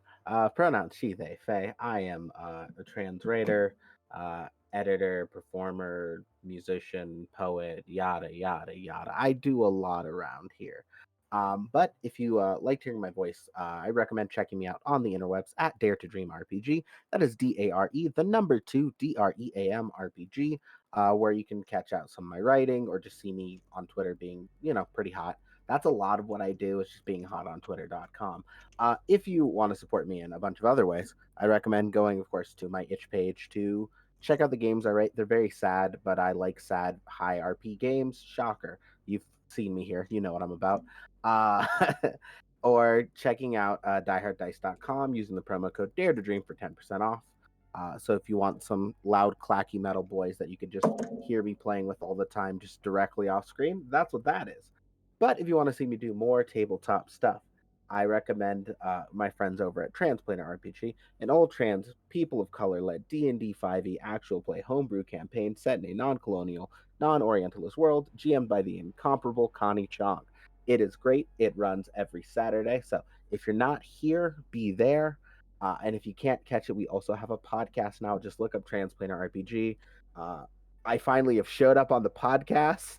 It took a while, but I'm finally here since I joined that show halfway in. Either way, recommend it. But yeah, that's me. Truly incredible stuff. Seriously, what a great show, Transplanter. Incredible people, of course. Dare, such a good person to have around. I'm so happy you've joined this game, and I met you. been truly incredible. And last but certainly not least, our cat wrangler this evening, the wonderful Ruby Heart Gaming. Hi, how's it going, everyone? My name's Ruby Hart. I am a gender fluid actor, streamer, and speedrunner. I actually just got back recently from my run at Summer Games Done Quick, the big one. It was so fucking fun. I had an amazing time, and I'm actually going to be appearing in GDQ's next event, as I found out last week. Flame Fatales. I will be running Shadow of the Colossus, normal time attack, boss rush random. So the same category that I got to open SGDQ with, I will be playing as well at Flame Fatales as a late night run. I'm really, really excited about it. GDQ raises money for several different organizations and charities with their speedrunning content, and I've been able to do a bunch of different marathons and GDQ hotfixes with them. This one is specifically going to be going towards all the funds for Flame Fatales will be going towards the Malala Fund. Specifically, I know right now their big finances are going towards helping people in underserved countries and communities to get computers and things like that so that they can still be educated in the midst of what we are still living in as the COVID-19 pandemic. Otherwise, if you want to check me out on my channel, I am trying to take my streaming full time and do streams 4 days a week on my channel. 2 days a week is Let's Plays. Right now, I'm playing Outer Wilds and Final Fantasy VI. And 2 days of the week is me speed running, whether it be learning new speed runs that I have really wanted to learn but haven't had the chance to yet, or doing speed runs of Shadow of the Colossus and Eco, which are my 2 current primary games. Right now, the games that I'm learning are Last Guardian, Untitled Goose Game 100%, and Solar Ash, which, oh my god, if you haven't played Solar Ash, fucking do yourself the favor and do it. I started speedrunning Shadow of the Colossus because it's my favorite video game of all time, and then I played Solar Ash, and now they're tied. So that's me. That's my stuff. If you want to check me out, just check out my channel. But yeah, that's the thing. That's me. Yes, do yourself a favor. Ruby Heart, a true entertainer, a wonderful person to watch. And the big thing for me, speedrunning and things like it, right? It's things. It takes an incredible amount of skill and time and dedication, and obviously that in itself is like interesting to watch. But for me, especially, sometimes it's hard to feel like I can really understand what's happening, right? When like people who are really good at what they do that kind of stuff, not a problem with Ruby Heart Gaming. Truly someone who not only is so good at what they do, but makes it feel so fun and accessible to watch. So do yourself a favor. Check all these wonderful people out. In fact, check out Lot Evenstar, our producer for the evening, a producer and GM for our wonderful other streams here on the channel. Aether and Steamworks, creator of Aether and Steamworks, creator of My Random Apocalypse, a little fun, fresh RPG that he's working on that we just had a one shot of last night. You could check that out on our VODs and our YouTube soon. Truly another incredible human being with some incredible skills, some incredible art. Oh, check out Stephen Dewey is in the chat, who makes wonderful RPGs and does incredible stuff. Truly, I am truly blessed and spoiled by the people surrounding me. And so do yourself a favor and follow and watch all the things you can of these wonderful people. Otherwise, stay wonderful, take care of yourself, love each other, love yourselves. Don't remember, you don't need to prove yourself. We learned that today. Just need to know people are behind you. All right? Stay wonderful. Have a great evening.